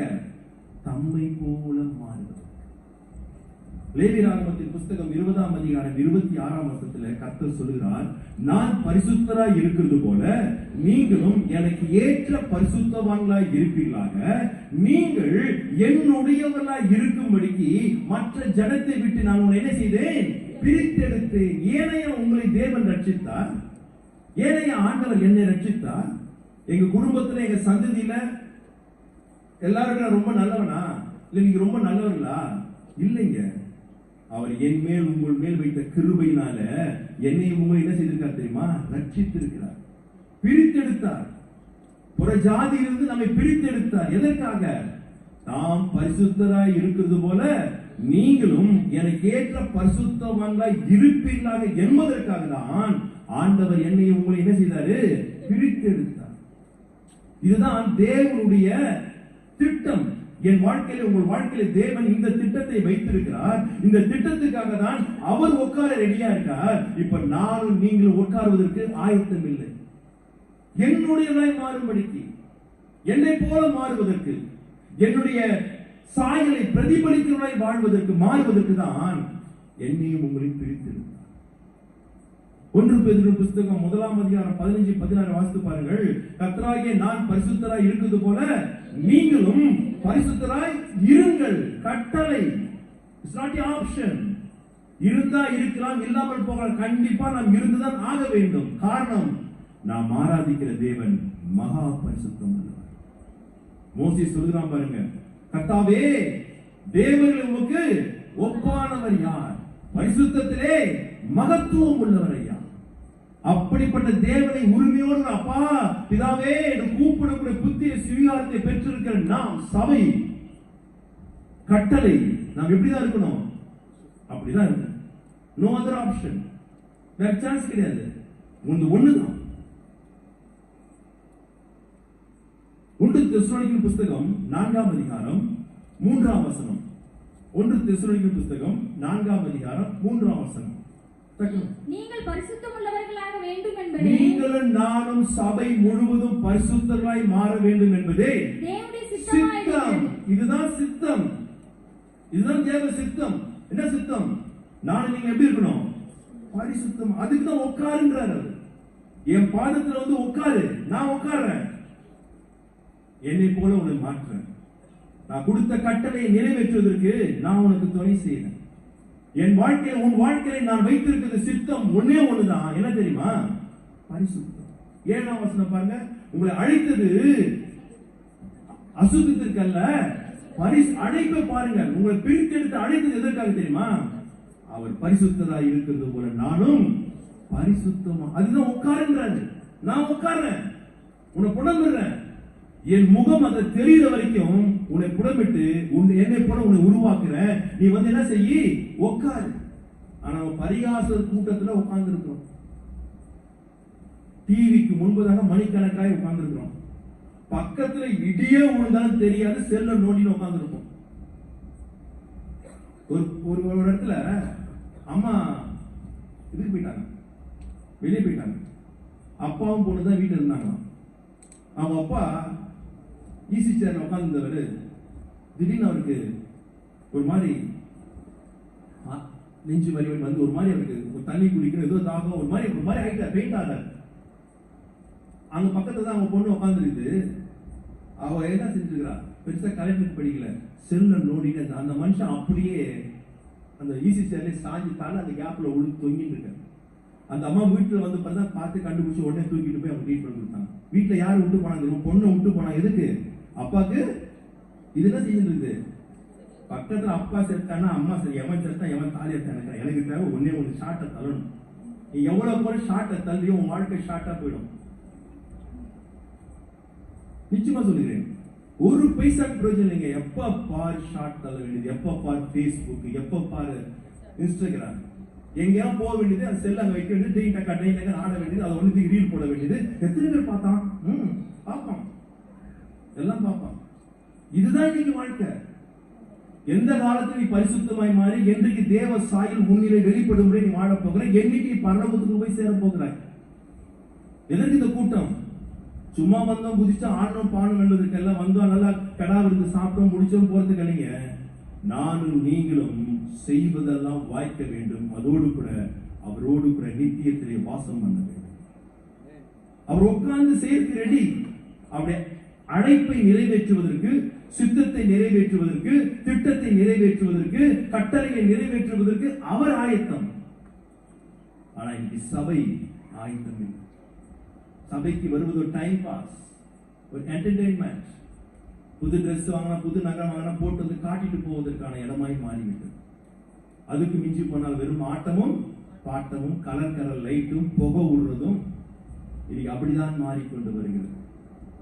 ஆனா ஆண்டவர் சொல்கிறார், அவர் உட்கார்ந்து, எனக்கு ரொம்ப பிடிச்ச வார்த்தை, உட்கார்ந்து. ஆண்டவர் இந்த பைபிள் ஃபுல்லா வாசிங்க, அவர் எதை தெரியுமா அதிகமா நேசிக்கிறார், சிநேகிக்கிறார் தெரியுமா? வாசிங்கள். மல்கியா தீர்க்கதரிசன புஸ்தகம் 2ஆம் அதிகாரம் 11ஆம் வசனத்தை வாசிங்கள். யூதா ஜனங்கள் துரோகம் பண்ணினார்கள். யூதானா யாரு? யூதனா யாரு? யூதனா என்ன அர்த்தம்? துதிக்கிற ஜனங்கள் துரோகம் பண்ணினார்கள். யாருக்கு துரோகம் பண்ணினார்கள் தெரியுமா? கர்த்தருக்கு துரோகம் பண்ணினார்கள். இஸ்ரவேலிலும். இஸ்ரவேல்னா யாரு? நம்ம அது கர்த்தருடைய ஜனம். அப்ப யாருடைய ஜனம் அவனே? இஸ்ரவேலை ஆசீர்வதிப்பதே. அப்ப அந்த இஸ்ரவேல் யாரு? அப்ப மட்டும் நான் வாசிம் ஆரம்பத்திலிருந்து. யூதா ஜனங்கள் துரோகம் பண்ணினார்கள். இஸ்ரவேலிலும். எருசலேம் என்பது சபை, சபையிலும் அருவருப்பான காரியம் செய்யப்பட்டது. என்ன நடக்குது சபையில? என்ன நடக்குது? அருவருப்பான காரியங்கள். சபையில தான் ப்ரொபோசல், பிரேக்கப். சபையில தான் எல்லாம் நடக்குது. அருவருப்பான காரியங்கள் சபையில நடக்குது. கர்த்தர் சிநேகிக்கின்ற பரிசுத்தம் சபையில இல்லை, இஸ்ரவேலுக்கு மத்தியில, துதிக்கிற ஜனங்கள் மத்தியில இல்லை. யூதா ஜனங்கள் பரிசுத்த குலைச்சலாக்கி, துதிக்கிற ஜனங்கள் பரிசுத்த குலைச்சலாக்கி அந்நிய தேவதையின் குமாரத்திகளை, தமிழ்ல தேவதை போட்டு இங்கிலீஷ்ல படிக்கிற ஸ்ட்ரேஞ்ச் காட்ஸ், புறஜாதியாருடைய பெண்களை, பையன்களை திருமணம் செய்து சபையை கெடுத்து விட்டார்கள், சபையை நாசம் பண்ணி விட்டார்கள். ஆண்டவர் சொல்கிறார், கர்த்தர் சிநேகிக்கிற பரிசுத்தம் யூதாவிலும் இல்லை, இஸ்ரவேலிலும் இல்லை, எருசலேமிலும் இல்லை. கலங்கப்படுத்தி விட்டார்கள். என் வாழ்க்கையிலே, உங்கள் வாழ்க்கையிலே ஆண்டவர் சிநேகிக்கிறது. இங்கிலீஷ்ல மோஸ்ட் லவ் பண்றது தெரியுமா? நான் கொடுக்கிற பணமும் காணிக்கையோ துட்டுலாம் இல்லைங்க. எது தெரியுமா? என்ன இருக்கிற பரிசுத்தம். என்னை ஆண்டவர் நேசிக்கிறார் சொன்ன முதல்ல எது தெரியுமா நேசிப்பாரு? எனக்குள்ள இருக்கக்கூடிய பரிசுத்தத்தை நேசிப்பார். ஆனா எங்க இல்ல? துதிக்கிற ஜனங்கள் மத்தியில இல்ல. ஆவிக்குரிய இஸ்ரவேல் சொல்லுகிற மக்கள் மத்தியில இல்ல. எருசலேம் சபை அங்கேயும் இல்ல. இன்னைக்கு அதான் சொன்ன சபை, அன்னைக்கு முதல்ல கூட சொன்னேன், எல்லாம் அந்நிய ஜாதியில, புற ஜாதியில போய் லவ் பண்ணி, பையனை லவ் பண்ணி, பொண்ணை லவ் பண்ணி, கல்யாணம் பண்ணி போய் வாழ்க்கை கெட்டு, தேவ நாமம் தூஷிக்கப்பட்டு சபை அந்த கேடாய் அடைந்திருக்கிறது. அதான் ஆண்டவர் சொல்றார், உட்காரு, என் பாதத்துல இருந்து உட்காரு, நான் பரிசுத்தர், இங்க உட்காரு, நான் உன்னை பரிசுத்தமாக்குகிறேன், என்னுடைய சாயல் தெரிகிற வரைக்கும் உன்னை பரிசுத்தமாக்குகிறேன். அப்படி தெரியுதுன்னு சொன்னா நிச்சயமாய் அவரோடு கூட யுகா யுகமாய் தங்கி இருக்க தேவன் நமக்கு உதவி. ஆண்டோடைய எக்ஸ்பெக்டேஷன், எதிர்பார்ப்பு என்ன? வாசிங்க, மனப்பாடமா சொல்லலாம். வெளிப்படுத்தல் 22:11, அநியாயம் செய்கிறவன் இன்னும் அநியாயம் செய்ய, கூட்டத்துக்கு சபைக்கு லேட்டா வருகிறவர்கள், சொல்லுமா, சத்தமா சொல்லுங்கம்மா, மைக்க சொல்லுங்கம்மா. அதான் சபைக்கு பாருங்க, முதல் பில் அடிச்சாங்களா? அடிச்சாங்க, அடிக்கலையா? எப்ப வந்தீங்க நீங்களா? எத்தனை பேர் எப்ப வந்தீங்க? எத்தனை பேர் பஸ்ஸை பிடிச்சி, ட்ரெயினை பிடிச்சி 30-40 கிலோமீட்டர் டிராவல் பண்ணி இங்க வந்து உட்காந்து யார் சொல்லுங்க பார்க்கலாம்? நானாச்சும் நாசிரத்துன்னு வரேன், சொல்லுங்க. எல்லாம் சுத்தி சுத்தி நீங்க தான் இருக்கிறீங்க. எப்ப வரீங்க? அதான் ஆண்டவர் சொல்றாரு, ஆதியாகமம் 1ஆம் அதிகாரத்திலிருந்து வெளிப்படுத்தல் 21 வரைக்கும் இப்படி வாழு, இப்படி செய்யி, இதை செய்யாத, இதெல்லாம் சொல்லிட்டு வந்தாரு. கேட்கணும்னு வச்சுங்களேன், அவரே சொல்லிட்டார், அநியாயம் செய்கிறவன் செஞ்சு போ, அசுத்தமா இருக்கிறவன், செல்போனை பொழுதுக்கும் நோண்டுறவன் நோண்டிட்டு பொழுதுக்கும் நோண்டு. அது பார்க்கும்போது ஒரு பரிசுத்தம் வருதா? சத்தியமா வராதுங்க. அசுத்தத்தின் மேல் அசுத்தம் அடைவாய். அதான் சொல்ற, அசுத்தமா இருக்கிறவன் இன்னும் நோண்டு, பொழுதுக்கும் அதே நோண்டு, அதே சாட் பண்ணு, அதே பண்ணு, பொழுதுக்கும் பண்ணு. நீதி செய்கிறவன் அவருடைய வார்த்தைக்கு கீழ்ப்படிந்து நடக்கக்கூடியவன் நீதி செய்கிறவன். இன்னும் கீழ்ப்படி, இன்னும் கீழ்ப்படி. பரிசுத்தமாய் இருக்கிறவன் இன்னும் பரிசுத்தமாகட்டும், இன்னும் பரிசுத்தமாகட்டும். பரிசுத்தத்துக்கு ஒரு அளவு இல்லைங்க. அதான் சொல்ல டே பை டே அப்படியே வளர்ந்து கொண்டே இருக்க வேண்டும். கடந்த ஆண்டு கன்வென்ஷன்ல சத்தியத்தை கேட்டு இந்த ஆண்டு கன்வென்ஷன் சத்தியத்தை கேட்கிற உங்க வாழ்க்கையிலே பரிசுத்தத்திலே என்ன வளர்ச்சி இருக்கு? நீங்க டெய்லி பைபிள் படிக்கிறீங்க, நான் விசுவாசிக்கிறேன். படிச்சும் உங்க வாழ்க்கையில பரிசுத்தத்தினுடைய அளவின் வளர்ச்சி என்ன? யோசித்து பாருங்க. இந்த பரிசுத்தத்துக்காக தான், சுத்திகரிப்புக்காக தான் இந்த 3 நாள் கூட்டத்தை ஆண்டவர் ஒழுங்கு செய்திருக்கிறார். ஐயா சொன்னார், என்னோட ரேஸ்ல ஓடணும் 3 பேர். ஆனா கர்த்தருடைய சீட்டு என் மேல விழுந்தனால உங்களுக்கு முன்பதான் நான் நின்று கொண்டிருக்கேன். பரிசுத்தம் மிக முக்கியம். ஆண்டவர் சுத்திகரிக்கிறதுக்கு அவர் ரெடி. ஆனா நம்மை சமர்ப்பிப்பதற்கு, அர்ப்பணம் பண்ணுவதற்கு, ஒப்பு கொடுப்பதற்கு இன்னைக்கு சபை ரெடி. இரண்டாவது சொல்கிறார், கர்த்தரை போல மாறுவதற்கு மாத்திரமல்ல, நீதியாய் காணிக்கை செலுத்துவதற்கு. எதுக்கு சுத்திகரிக்கிறது தெரியுமா? இரண்டாவது, நீதியாய் காணிக்கை செலுத்துவது. அப்ப பைசா கொடுப்பது அல்ல, பைசா இல்லைங்க. நல்லா தெரிஞ்சு கொள்ளுங்க. கர்த்தருடைய ஊழியத்தை பொறுத்த வரைக்கும் பைசா முக்கியம் இல்லைங்க, முக்கியமே இல்லை. பெந்தேகோஸ்து நாள்ல அபிஷேகம் எல்லார் மேலையும் இறங்கிச்சு, பேதுரு மேலையும் இறங்கிச்சு. யாரும் பைபிள் நல்லா படிங்க. பேதுருவோ, யோவானோ, யாக்கோவோ, பவுலோ யாருமே செய்தியில, முந்திலாம் டிவியில செய்தி வந்தா கீழே இந்த அதிகாரம் இந்த வசனம் வரும் தெரியுமா? நான் அப்படிதான் பார்த்துருக்கேன். இப்ப என்ன வருது? அதிகாரம் வராது, வசனம் வர. என்னதான் வருது கீழே? ஜிபே நம்பர், ஐபிசி, இபிசி, அந்த சட்டத்தை தூக்கி அவன் உள்ள போகணும். இதுதான் ஃபுல்லா டிவியில வருது. நல்லா கவனிங்க. 4ஆம் அதிகாரம், அப்போஸ்தலர் 4ஆம் அதிகாரம் கடைசி வசனத்தை வாசிங்க. ஒரே ஒரு வசனம், கடைசி வசனம் வாசிங்க.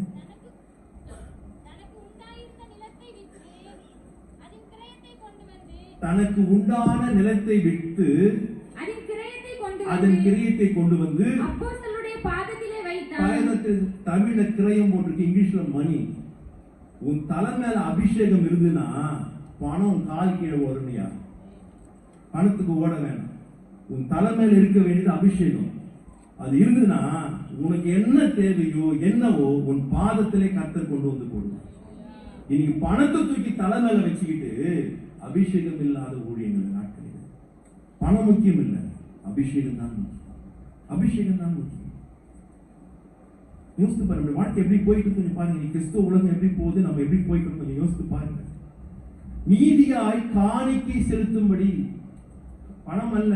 வாசிக்கலாம். எபேசியருக்கு 7 நிருபம் 5ஆம் அதிகாரம் 2ஆம் வசனத்தை வாசிங்கள். கிறிஸ்து நமக்காக, நல்ல கவனி, இயேசு கிறிஸ்து நமக்காக தன்னை தேவனுக்கு சுகந்த வாசனையாகிய காணிக்கையாகவும் பலியாகவும் ஒப்பு கொடுத்து நம்மிலே அன்பு கூர்ந்தது போல நீங்களும் அன்பிலே நடந்து கொள்ளுங்களே. என்ன காணிக்கை கொடுத்தா தெரியுமா? இயேசு தன்னையே காணிக்கையை கொடுத்து நம்மிடத்தை அன்பு கூர்ந்து நம்மை மீட்டெடுத்து மாத்திரமல்ல, அவர் சொல்லுகிறார், நீங்களும் எப்படி நடந்து கொள்ளுங்கள்? அன்பிலே நடந்து கொள்ளுங்கள். இன்னைக்கு சபையில அன்புன்னு ஒண்ணு இருந்தால் சண்டை இல்லை, கமிட்டி இல்லை, கலவரம் இல்லை, பிரச்சனை இல்லை. என்னதான் இல்ல? அன்பு இல்லை. இதுதான் காணிக்கை. இதுதான் நீதியாய் செலுத்தக்கூடிய காணிக்கை. நம்முடைய தேவ கரத்தில் முற்றிலுமாய் அர்ப்பணிப்போம் என்று சொன்னால் என் வாழ்க்கையில என்ன பிரதிபலிக்கும் தெரியுமா? தேவ அன்பு பிரதிபலிக்கும். அன்புக்கென்று ஒரு அதிகாரம் உண்டு. நல்லா மனப்பாடமா தெரியும். ஆனா வாழ்க்கையில் என்னதான் இல்லை. அந்த அதிகாரத்தின் கடைசி எப்படி முடியுது? அன்பே தெரியும். ஆனா இன்னைக்கு சபையிலும் சரி, குடும்பத்திலும் சரி, என்னதான் இல்ல? அன்பே கிடையாது. வம்பு ஏராளம் தாராளம், அன்பு கிடையாது. சபையை பரிசுத்தமாக்கப்பட்டு உண்மையை நீதியா காணிக்க ஒப்பு கொடுக்கிறதுக்கு தான், அந்த அன்பை செலுத்துவதற்கு தான் ஆண்டவர் உட்கார்ந்து என்னையும் உன்னை என்ன செய்கிறார் தெரியுமா? உடன்மிட்டு அவரை போல மாற்றினார். சபை பரிகாசக்காரர் கூட்டத்திலே உட்காராமல், டிவிக்கு முன்பதாய் உட்காராமல், இந்த பொண்ணுங்க பாய் ஃப்ரெண்ட் கேர்ள் ஃப்ரெண்ட கூட்டி போய் போட்டுக்கு பின்னால கடற்கரையில உட்காராமல் எங்க உட்காரணும்? தேவனுடைய பாதத்தில், பரிசுத்தம் உள்ள தேவனுடைய பாதத்தில் உட்கார்ந்தால் என்னையும் உங்களையும் அவர் பரிசுத்தமாய் மாற்றும்.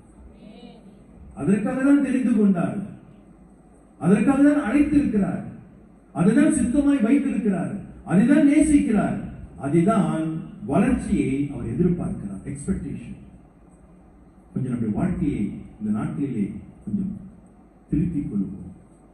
பேசும்போது எந்தெந்த பகுதியிலே ஆண்டவர் நீ மனம் திரும்ப வேண்டும் என்று உணர்த்துகிறாரோ அந்த இடத்துல நீங்க திரும்புங்கள். நீங்கள் செய்வதெல்லாம் வாய்க்கும்படியாக செய்யும். இரண்டாவது உதாரணம் சொல்லுகிறேன், வாசிக்க கேட்போம். லூக்கா எழுதின சுவிசேஷம் 10ஆம் அதிகாரம் 39ஆம் வசனம்.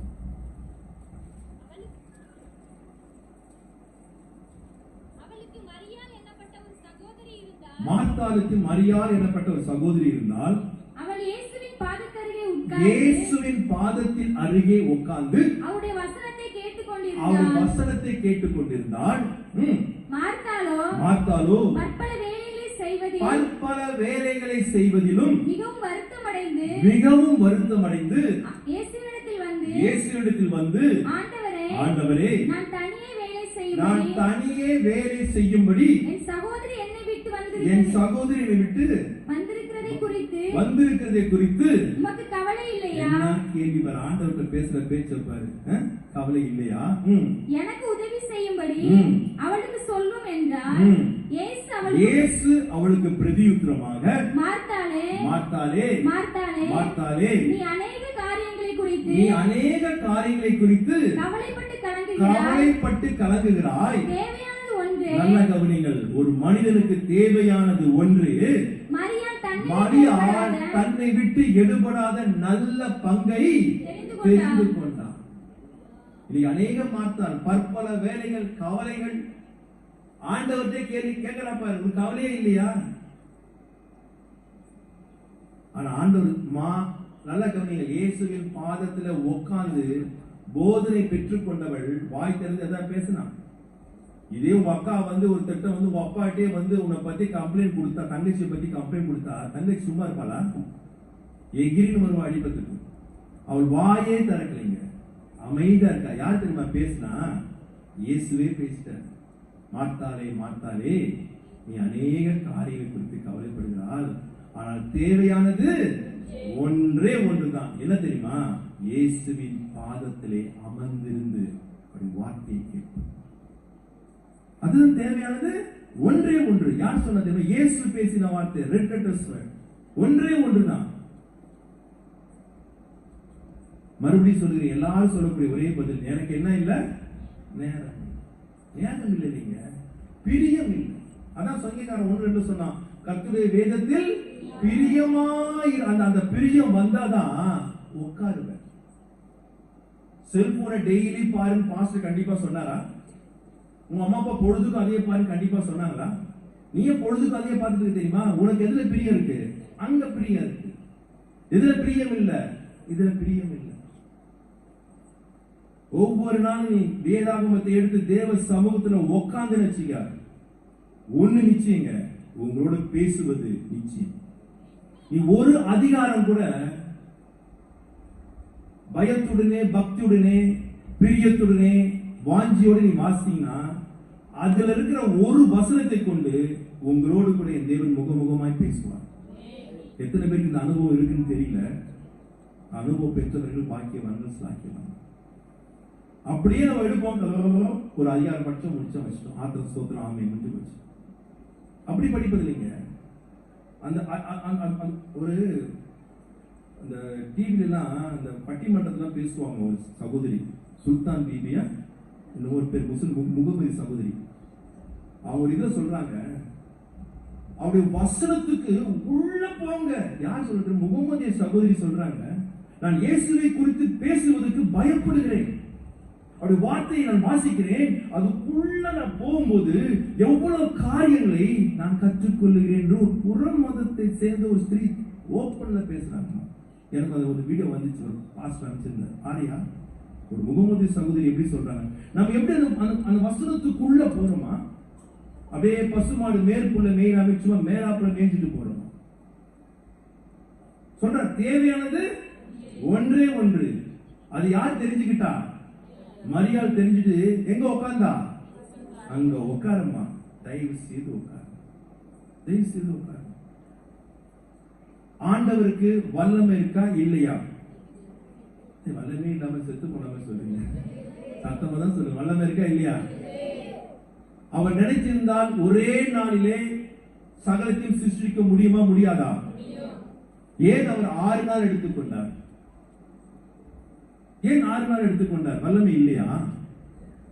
இருக்குங்க. ஏன் தெரியுமா? ஒவ்வொரு நாளும் அவர் பேசுகிறார்.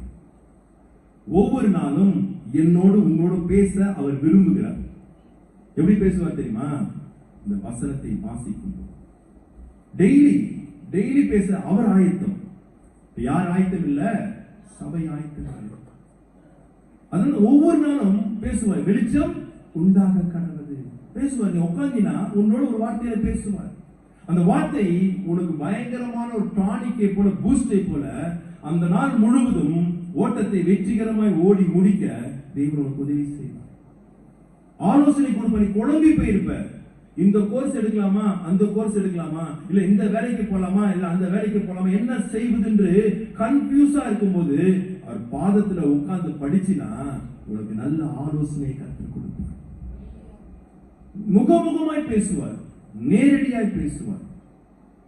வசனம் என் வாழ்க்கையை, உங்கள் வாழ்க்கையை தலைகீழாய் புரட்டி போடுங்க, புரட்டி போடுங்க.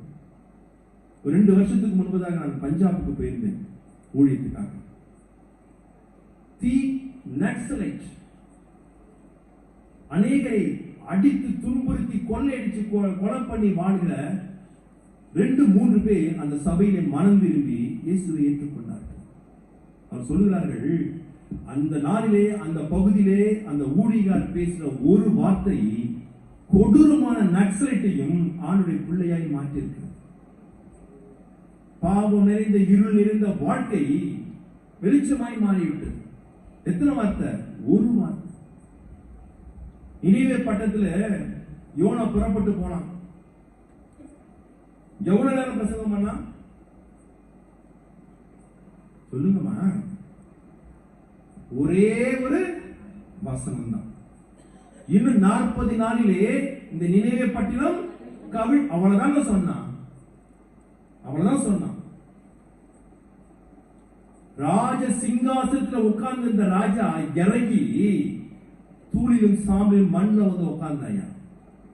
தன்னை தாழ்த்தினான், மனம் திரும்பினான். தேசத்துக்கு வந்த அழிவை தேவன் செய்யவில்லை. அந்த வார்த்தை கேட்டு நம்ம எத்தனையோ வார்த்தை, அதான் சொன்ன ஆரம்பத்திலே சொன்ன, கன்னியாகுமரி மாவட்டம் தூத்துக்குடி திருநெல்வேலியில விதைக்கப்பட்ட வார்த்தை பாகிஸ்தான்ல, பஞ்சாப், பாகிஸ்தான்ல, ஆப்கானிஸ்தான்ல விதைச்சிருந்தா தேசம் முழுவதும் கிறிஸ்துவ நாடா மாறி இருக்கும். கேட்கிறோம், முதல்ல உட்கார்றது இல்ல, அப்படியே கேட்டாலும் என்ன செய்வதில்லை. மனத்தில் ஒரே ஒரு வார்த்தை தாங்க, ஒரே ஒரு வசனம் தான். தேசமே மனம் திரும்பினது. நாய், பூனை, மாடு கூட பாஸ்டிங் இருக்குது.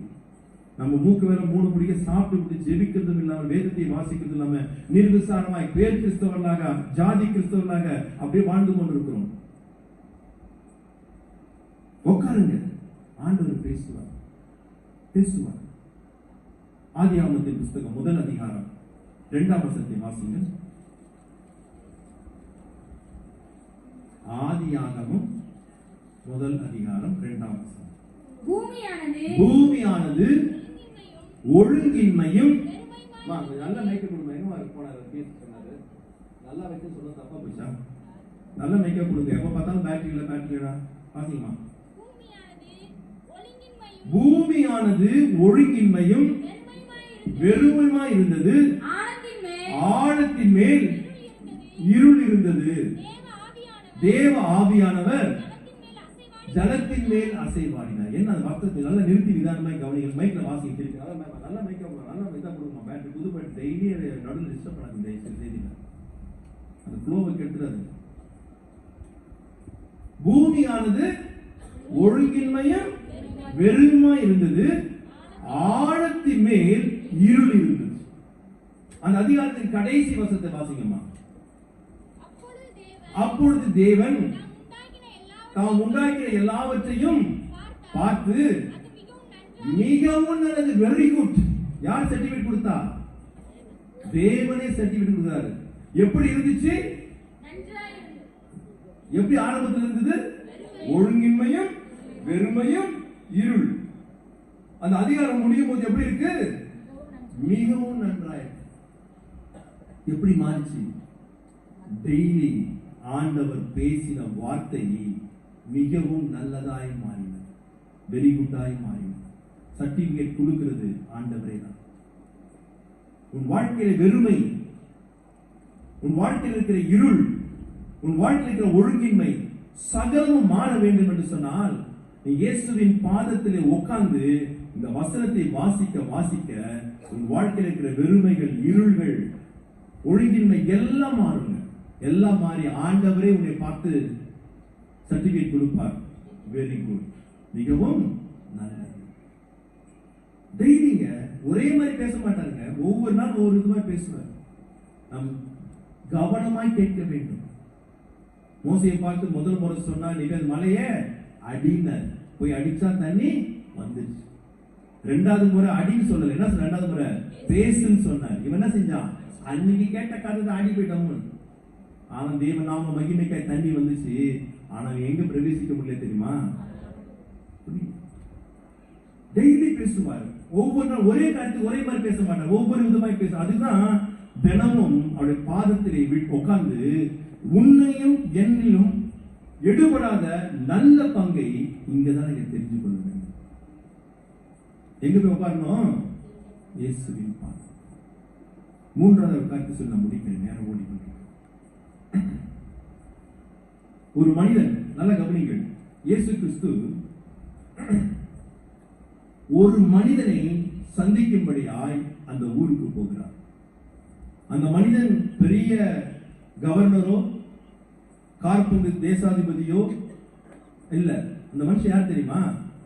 ஒரு பிசாசு பிடித்த மனிதன்.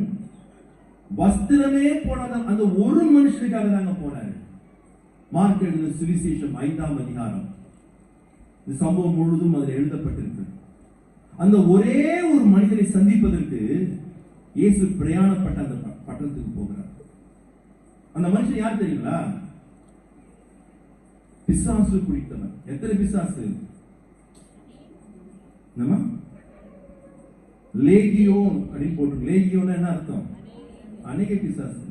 லேகியோன் என்பது இத்தாலி பட்டணத்துல 3000 காலாட்கள் படைகளும் 3000 குதிரை படைகளும் சேர்ந்தது லேகியோன் என்று சொல்லுவாங்க. இத்தாலி வார்த்தை. நமக்கு புரியாம சொல்றேன். 12 வாழைப்பழத்தை நம்ம என்ன சொல்லுவோம்? டசன். 10 வருஷத்துக்கு என்ன சொல்லுவோம்? 1 டிகேட் 2 டிகேட் சொல்லுவோம். அந்த மாதிரி லேகியன் சொன்னா 6000 பிசாசு பிடித்த ஒரு மனிதன். அந்த மனிதனை பார்ப்பதற்கு தான் இயேசு போனார். அந்த அதிகாரத்தை வீட்டு போய் வாசிங்க. நான் சொல்ற வசனத்தை மட்டும் வாசிங்க. போய் வாசிங்க, கவனிங்க. அவன் மலைகளுக்கு மேல ஓடுவான், மலையிலிருந்து இறங்கி வருவான், சங்கிலியில கட்ட சங்கிலி அறுப்பான், அந்த பக்கம் போற வரவங்க கல்ல அடிப்பான், பயமுறுத்துவான், எல்லாம் செஞ்சான். அவனால ஒன்னே ஒண்ணுதான் செய்ய முடியல. என்ன தெரியுமா? அந்த அதிகாரத்தை முழுச வீட்டு வாசிங்க. ஒன்னே ஒண்ணுதான் செய்ய முடியல. ஒரு இடத்துல அவனால என்ன செய்ய முடியல? உட்கார முடியல. எல்லாம் செஞ்சான். ஏன் உட்கார முடியல? உள்ள எத்தனை இருக்கு? இன்னைக்கு உங்களால தேவ சமூகத்துல ஏன் உட்கார முடியல? ஏன் உட்கார முடியல? உள்ள எத்தனை இருக்கு? சொல்ல மாட்டீங்களா? இதெல்லாம் வாய் திறக்க மாட்டீங்களா? 6000 உனக்குள்ள உட்கார்ந்தால்தான் கொஞ்ச நேரம் தேவ சமூகத்துல தேவனுடைய பாதத்திலே உட்கார முடியல. அவனை ஒண்ணுமே முடியலைங்க, உட்கார முடியல. படிச்சாங்க அதே நல்லா படி, உட்கார முடியும், எல்லாம் செய்வான். ஆனால் அந்த 6000 பிசாசை இயேசு துரத்தினார். இப்ப வாசிங்க, 15ஆம் வசனத்தை வாசிங்க. நல்லா கவனிங்கள். அந்த 6000 பிசாசு துரத்தப்பட்ட மனுஷன் இயேசுவிடத்திலே வந்து, லேகியோனாகிய பிசாசுகள் பிடித்திருந்தவன் வஸ்திரம் வஸ்திரம் தரித்து உட்கார்ந்து போதும். இப்ப என்ன செய்யறான்? உட்கார். அது வரைக்கும் என்ன செய்ய முடியல? ஏன் முடியல? உள்ள நீ ஏன் உட்கார முடியல சார்? டெய்லி காலை ஜெபத்துல வேதம் வாசிப்புல கொஞ்சம் தேவ சமூகத்துல ஏன் உட்கார முடியல? பிசாசு உள்ள உட்கார விடாதுமா. சபைக்கு உட்கார்ந்து இருப்பாங்க, அப்படி போன் வரும், அப்படியே வெளியே வருவாங்க, பேசுவாங்க, திருப்பி போய் உள்ள உட்காருவாங்க, திருப்பி வருவாங்க, போவாங்க. உன்னை என்ன உட்கார விட மாட்டேங்குது? உட்கார விடாது. சபையிலும் உட்கார விடாது, வீட்டிலையும் உட்கார விடாது, எங்கேயும் தேவ சமூகத்தில் உட்காரவே விடாது. நீங்களே நிதானத்துக்குள் ஏன் என்னால உட்கார முடியலன்னு சொன்னா, உள்ள யார் உட்காந்துக்கிறா தெரியுமா? உங்க பங்காளி உள்ள உட்காந்துக்கிறான். விடமாட்டான். ஆனா இவன் எங்க உட்கார்ந்தா தெரியுமா? இயேசுவின் பாதத்துல. இட் மீன்ஸ் பரிபூர்ணமான விடுதலை கிடைச்சதுனாலதான் அவனுக்கு என்ன முடிஞ்சு தெரியுமா? இயேசுவின் பாதத்திலே உட்கார முடிஞ்சு. அந்த துரத்தி விட்ட பிசாசுனா எங்க போச்சு? பகுதிக்கு போச்சு. நம்ம பன்றிக்குள்ள போச்சு. பன்றில என்ன பண்ணுச்சு? என்ன பண்ணிச்சு? கடல்ல விழுந்து. நீ பன்றிக்கு இருக்கிற ரோஷம் கூட மனுஷனுக்கு இல்லை. அந்த பன்றியை போய் கேட்டா சொல்லும், நான் அசிங்கத்தையே தின்னு அசிங்கத்திலே வாழ்ந்து அசிங்கத்திலே தூங்குன ஒழிய ஒரு பிசாசு நான் மேல என்ன செய்ய மாட்டேன், ஏத்துக்க மாட்டேன்னு சொல்லி எல்லாம் ரோஷத்தோட போய் கடலை குதிச்சு தற்கொலை பண்ணிச்சு. அதுக்கு இருக்கிற ரோஷம் கூட நீ யாருக்கு இல்ல? மனுஷனுக்கு. நம்ம ஆராயத்தை உள்ள வச்சுக்கிட்டு இங்க உட்கார மாட்டோம், தேவ சமூகத்துல உட்கார மாட்டோம், எல்லா இடத்துலயும் உட்காருவோம். எங்கெங்கெல்லாம் உட்காரக்கூடாது அங்கெல்லாம் உட்காருவோம். உட்கார்ந்து மாத்திரம் இல்லைங்க, அவன் சொல்றான், நான் உன் கூட 19 வசனம் வாசிக்கணும். இயேசு அவனுக்கு 19 வசனம் வாசிக்கணும். அப்படியே அவர் படவில் ஏறின பொழுது இயேசு கிறிஸ்து வந்த வேலையை முடிச்சிட்டு இந்த மகனுக்கு, இந்த மனுஷனுக்கு விடுதலையை கொடுத்துட்டு படகில ஏறி பிசாசு பிடித்திருந்தவன் அவரோட கூட இருக்கும்படி அவன் கேட்கிறான், ஆண்டவரே நானும் உன்னோடு கூட இருக்கிறபடி எனக்கு உத்தரவு கொடுங்க அவரை வேண்டிக் கொண்டான். கேட்கிறான், ஆண்டவரே நான் எப்படி இருந்தேன்? நிர்வாணமாய் ஊரெல்லாம் சுத்தினேன், என்னை பார்த்து எல்லாம் பயந்து ஓடினான், எல்லாரும் எனக்கு கல்லெடுத்து அடிச்சான், கட்ட பார்த்தான். ஆனா எந்த கிருபையா என்னை என்ன செஞ்சுட்ட? விடுதலை ஆக்கிட்ட. நான் உங்களுடைய நல்ல நல்ல நல்ல ஒரு வாஞ்சை கேட்டான். அது இயேசு சொன்னார்.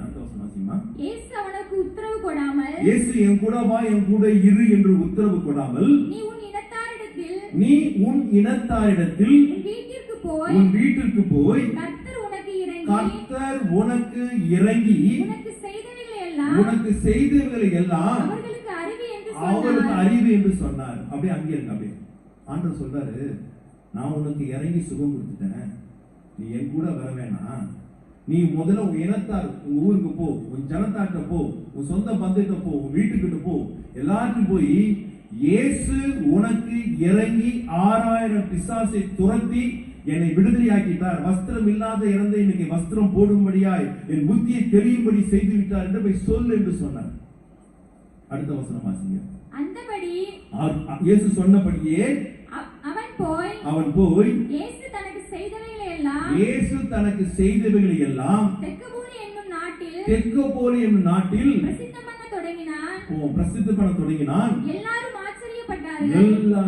நல்லா கவனிங்க. தெக்கப்போலி என்றால் என்ன அர்த்தம் தெரியுமா? 10 பட்டணம், 10 cities சொன்னா தெக்கப்போலி. ஒரே ஒரு மனிதன், நேற்று வரைக்கும் வஸ்திரம் போட்டிராத மனிதன், பிசாசுகளால் பிடிக்கப்பட்டு அலைக்கழிக்கப்பட்ட மனுஷன், புத்தி தெளிந்து இயேசுவின் பாதத்திலே உட்கார்ந்து புத்தி தெளிந்தவுடன் தெக்கப்போலி 10 பட்டணத்தை இயேசுக்கு சொந்தமாய் மாற்றிவிட்டான். யார் இவன்? பிசாசு பிடித்தான் 10 பட்டணத்தை. நீ பைபிளை திருப்பி வீட்டுல போய் நல்லா வாசித்து பாருங்கள். இயேசு தெக்கப்போலி பட்டணத்துக்கு இயேசு போகவே இல்லை. ஏன் தெரியுமா? அவர் செய்ய வேண்டிய காரியம் முழுவதையும் யார் செஞ்சிட்டா தெரியுமா? நேற்று வரைக்கும் வஸ்திரம் தரிக்கிற அந்த பிசாசு பிடித்த மனிதன், அந்த ஒரு மனிதன் பட்டணத்தையே இயேசுக்கு சொந்தமாக்கினார். யோசித்து பாருங்க. நம்ம எத்தனை சத்தியம் கேட்டிருக்கிறோம்? எத்தனை அற்புதங்கள், அடையாளங்கள், சுகங்கள், விடுதலைகள், எத்தனை நன்மைகளை பெற்றிருக்கிறோம்? 10 பட்டணத்தை விடுங்க, இந்த கிராமத்தை சந்திக்க முடியுதா? கிராமத்தை விடுங்க, ஒரு ஆளை கொண்டு வர முடியுதா? நீங்க இத்தனை கேட்டா சொல்லுவீங்க, எங்க தாத்தா தான் முதல் கல் வச்சார், சோத்திரம் வைக்கட்டும், 2வது கல் யார் வச்சா, ஆறுனா வைக்கட்டும். இத்தனை வருஷமா நீ வந்து எத்தனை ஆத்துமாக்களை நீ ஆண்டவருக்குள் கொண்டு வந்திருக்கிறாய்? ஒண்ணு. கடந்த கன்வென்ஷனுக்கு இந்த கன்வென்ஷனுக்கு மத்தியில ஒரு ஆத்துமா? நீங்க பெட்டரா, அந்த பிசாசு பிடிச்ச மனுஷன் பெட்டரா? அவன் 10 பட்டணத்தை இயேசுக்கு சொந்தமாய் மாற்றிட்டு, இயேசு அந்த ஊருக்கு போய் ஊழியம் செய்வதற்கே வேலை இல்லாமல் பண்ணிவிட்டான். என்ன ஊழியம், என்ன ஊழியம், என்ன செஞ்சிருப்பான்? ஒண்ணு சொல்லிக்க மாட்டான். நான் 6000 விசுவாசோட சுத்தினேன், வஸ்திரம் இல்லாம இருந்தேன், அந்த ஊரே என்ன பார்த்து பயப்படும். ஆனா இயேசு என்ற ஒருவர் வந்தார், என்னிருந்து பிசாசை துரத்தினார், எனக்கு புத்தி தெரிஞ்சது, நான் அவர் பாதத்துல உட்கார ஆரம்பிச்சேன், எனக்கு இந்த ஊழியத்தை செய்யும்படியா அனுப்பினார். இவ்வளவுதான், ஷார்ட் அண்ட் ஸ்வீட். 10 பட்டணத்தை சந்தித்தார். இதுவரைக்கும் எத்தனை ஆத்துமாக்களை கொண்டு வந்தீங்கன்னு எனக்கு தெரியாதுங்க. நான் ஒரு கேள்வி கேட்கிறேன், உங்களால எத்தனை ஆத்துமா சபை விட்டு ஊர் விட்டு போயிருக்கு? ஊழியம் செய்யணும்ல, அட்டூழியம் நல்லா செய்வாங்க இன்னைக்கு உலகத்துல. கூட்டு வர்றது இருக்குதோ இல்லையோ, இருக்கிறவரை துறக்கிறது ஒரு ஊழியம் செய்யற ஒரு கூட்டம் இருக்கு. நீங்க எந்த கூட்டத்தை சேர்ந்து இருக்கிற? எந்த கூட்டத்தில் இருக்கிற? நான் நேற்று சொல்றேன், இன்னைக்கு சொல்கிறேன், ஊழியம் செய்வது என் மேல், உங்கள் மேல் விழுந்த கடமை. கடமை, கடமை. என்னை யாரும் ஊழியம் செய்யலாம் சொல்லுங்க, என்னை யாரும் வற்புறுத்தல, யாரும் சொல்லுங்க. எனக்குள்ள ஆண்டவர் ஏவி என்னை அழைத்து என்னை நடத்துறதுனால் நான் நடத்தி நான் ஓடிக்கொண்டிருக்கிறேன்.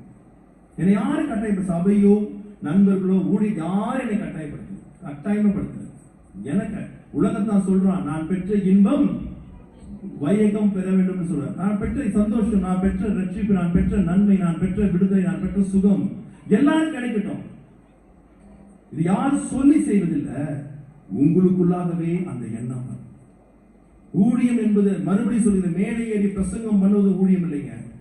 நீங்க ஆண்டவருக்காக மார்க் 14:8 சொன்ன பத்தியா, அவள் தன்னால் இயன்றதை செய்தால் அதை செய்யுங்க, அது ஊழியம். அது ஊழியம். பின்னால் உட்காந்துருக்க தேவராஜ் அண்ணாச்சி இருக்காரு, திருவண்ணையை சேர்ந்தவர். 8-9 வருஷத்துக்கு முன்னாடி அவங்க ஊர்ல கன்வென்ஷன், இதே 3 நாள் கன்வென்ஷன்ல பேசும்போது தான் எனக்கு அவர் அறிமுகமானார். அவர் சொன்னார், ஃபர்ஸ்ட் டைம் சந்திக்கும்போது சொன்னார், ஐயா எனக்கு அவ்வளோ படிப்பு இல்லை, ஆனா பைபிள் படிப்பார், சத்தமா படிப்பார், சத்தமா ஜெபம் பண்ணுவார். எனக்கு பைபிள் படிப்பார், ஆனா பிரசங்கம் பண்ண தெரியாது.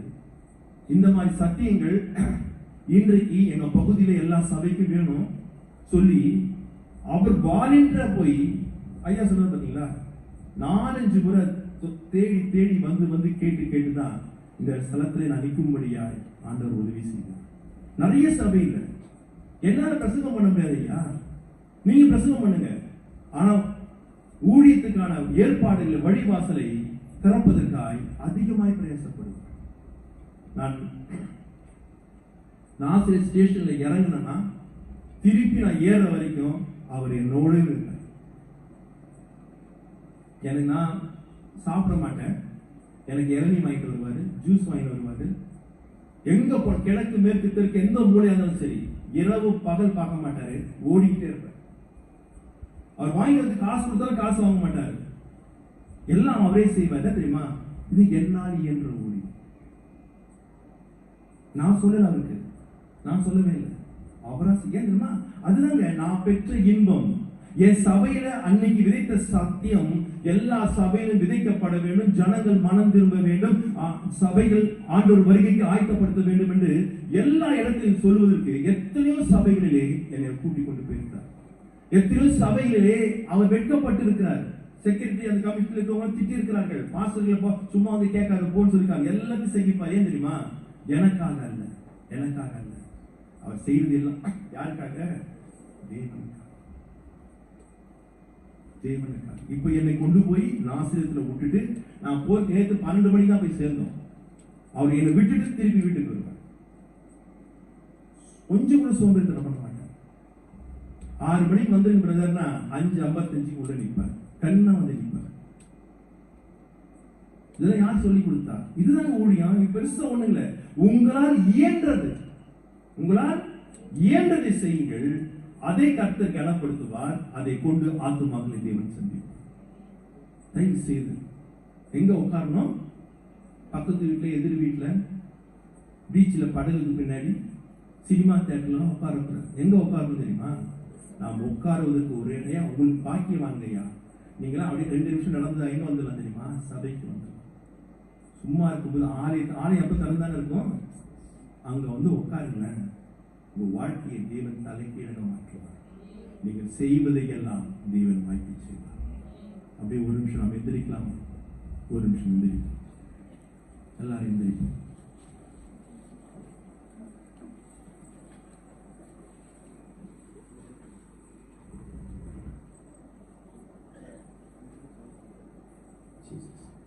எல்லாரும் கண்களை மூடி, எல்லாரும் ஒரு நிமிஷம் கண்களை மூடி.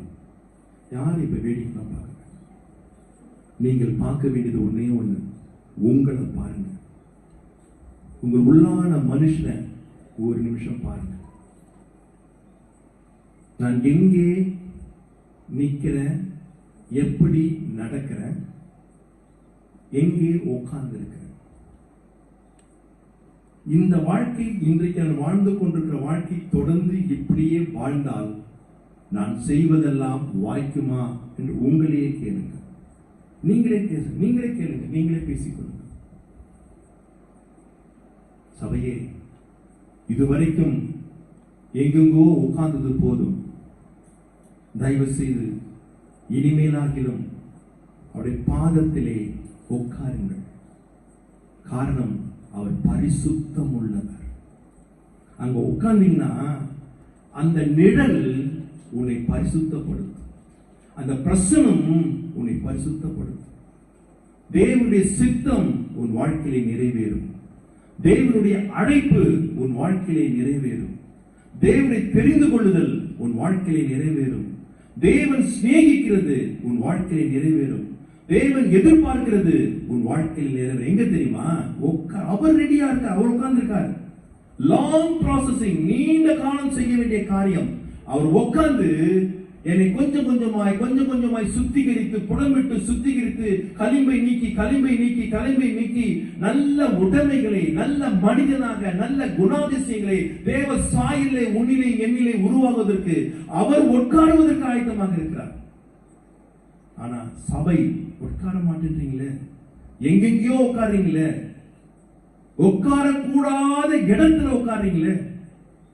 பெருமை உள்ளவன், அரகண்ட், இடும்பு நெஞ்சம் உள்ளவன், அவனோடு உட்கார்ந்து கொண்டு சபையிலே குழப்பம் பண்ணுகிறீர்களே.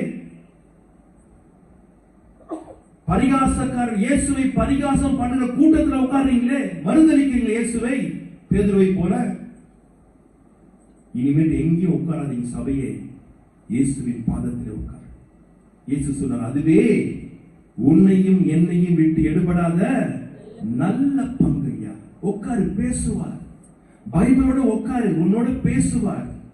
உன் கண்ணீரை மாற்றுவார், உன் துக்கத்தை மாற்றுவார், உன்னுடைய பாடுகளை மாற்றுவார், உன்னுடைய வருத்தத்தை மாற்றுவார், உன் தரித்திரத்தை மாற்றுவார். அதற்கு வேண்டிய சகல ஆலோசனைகளையும் இந்த வேத வசனத்தின் மூலமாய் உன்னோடு பேசுவார். பாதத்தில் உட்காரமா, உட்கார். ஊழியம் செய்வதற்கு உனக்கு உதவி செய்வார். பிசாசு பிடிச்சவன் 10 பட்டணத்தை ஆதாயப்படுத்துகிறான் ஐயா. என்ன பாரத்தோடு அவன் செயல்பட்டிருந்தான், என்ன வேகத்தோடு அவன் செயல்பட்டிருந்தான். இயேசுவே, நீ மறுபடியும் இந்த பட்டணத்துக்குள் வர வேண்டிய அவசியம் இல்லை. ஏன்? நீர் என்ன செய்ய போகிறீரோ, செய்ய நினைத்தீரோ எல்லாம் நான் செஞ்சு எல்லாரையும் நான் ஆதாயப்படுத்துகிறேன். ஒரு பிசாசு பிடித்த ஒரே ஒரு மனிதன் உனக்கு எத்தனை நன்மைகள் செய்திருக்கிறார், எத்தனை அற்புதங்களை செய்திருக்கிறார், எவ்வளவு விதத்தில், எந்தெந்த விதத்தில் விடுதலை கொடுத்திருக்கிறார். நீ ஆண்டவருக்காக ஒரு ஆத்துமாவை ஆதாயப்படுத்தினாயா? உன்னால் இயன்றதையும் செய்தாயா?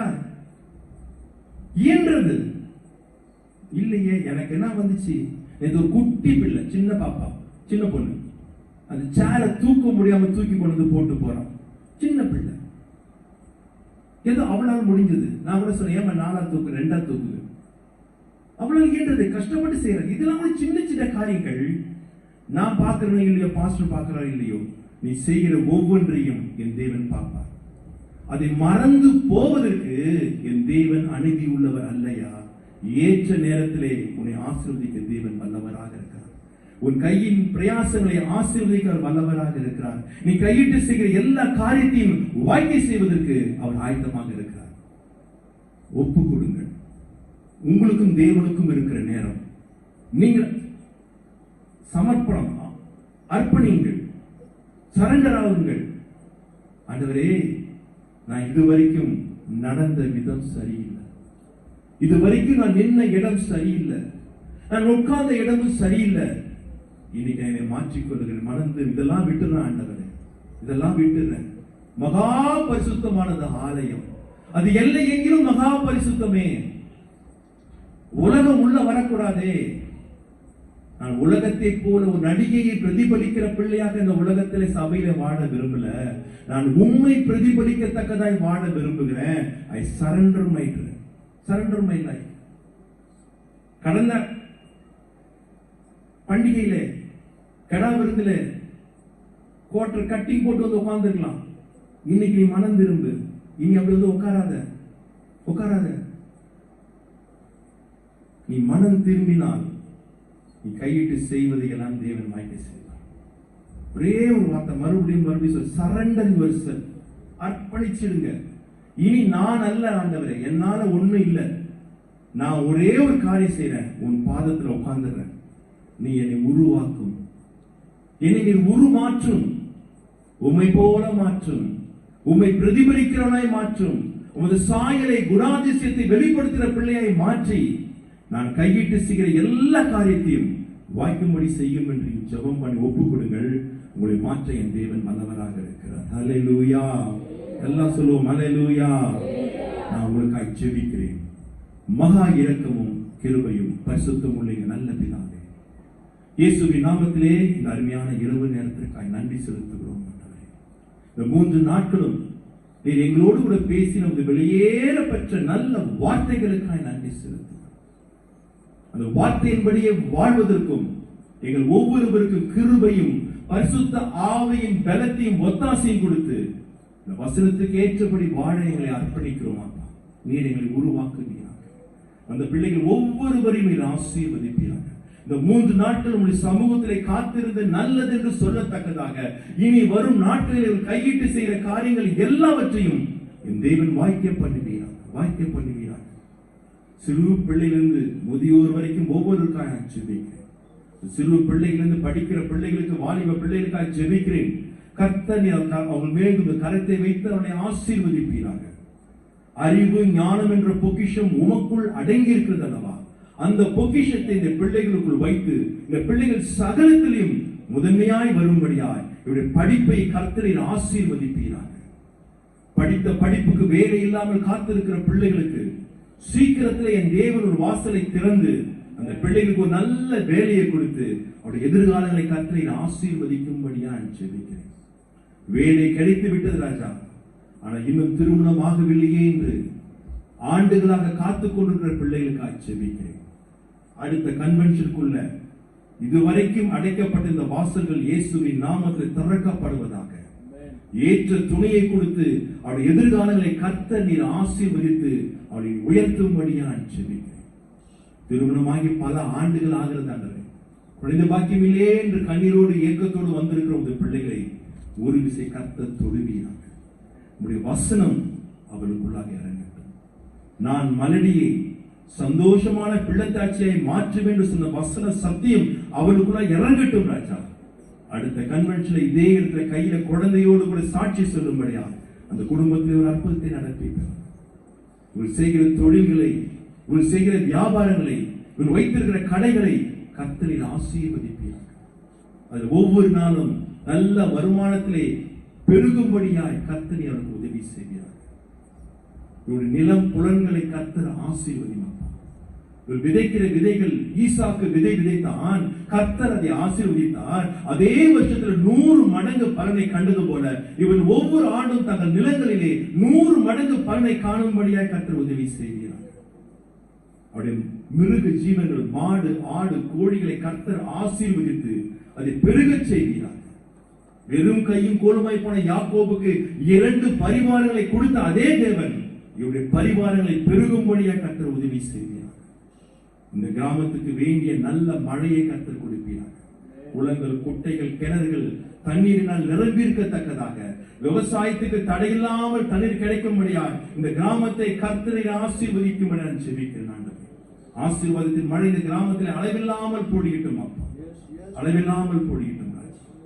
பலவீனத்தோடு யார் நின்றிருந்தாலும் உம்மால் சுகம் ஆக்காத வியாதி உலகத்தில் ஒன்றும் இல்லை ராஜா. என் தழும்புகளால் நீங்கள் குணமானீர்கள் வேத வசனத்தின்படி எப்போதே ஒரு சிறு தழும்புள்ள கரம் இந்த பிள்ளைகள் சிரசின் மேல் அமரட்டும் அப்பா. இருதயத்தில் என்ன பிரச்சனை, என்ன பிளாக் இருந்தாலும் இந்த ராத்திரியிலே இயேசுவின் நாமத்திலே அவைகள் சுக்குநூறாய் உடைக்கப்பட்டு திறக்கப்படுவதாக. உச்சம் தலை முதல் பாதம் வரைக்கும் குணமாக்கும் வல்லமை அப்படியே இறங்கட்டும் ராஜா. எல்லா பலவீனங்களும், கர்ப்பப்பையில் இருக்கிற வேதனைகள், சரீரத்துக்கு உள்ளாகவோ வெளியாகவோ காணப்படக்கூடிய கட்டிகள், வீக்கங்கள் நசரேய இயேசுவின் நாமத்தில் இந்த ராத்திரியிலே மறைந்து போவதாக. ஒரு அற்புதம் நடக்கட்டும் அப்பா. சரீரத்தில் ஒரு அற்புதம் நடக்கட்டும். ரத்தத்தில் இருக்கிற சர்க்கரை, உப்பு, கொலஸ்ட்ரால் எல்லாம் இயேசுவின் நாமத்திலே நார்மலாய் மாறுவதாக. சமுத்திரத்திற்கே இம்மட்டுவா மிஞ்சி வராது என்று கட்டளை கொடுத்தவர் இந்த ரத்தத்திற்கு அளவு மிஞ்சி வராதபடிக்கு சகலமும் கண்ட்ரோல் இருக்கும்படியே கர்த்தர் உதவி செய்கிறார். பிரயாணங்களில் கர்த்தருடைய கரம் இருக்கட்டும்.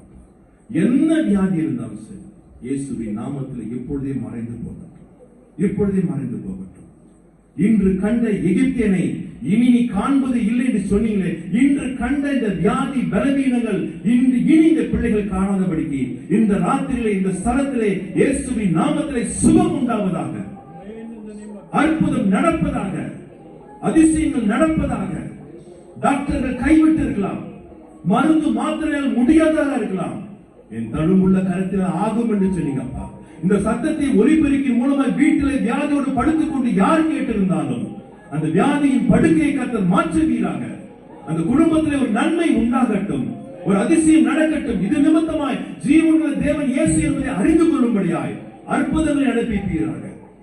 அசுத்த ஆவுடைய கிரியைகள், மாந்திரிகங்கள், பில்லி சூனிய கட்டுகள் எல்லாம் இந்த ராத்திரியிலே இயேசுவின் நாமத்திலே சுக்குநூறாய் உடைக்கப்பட்டு போவதாக.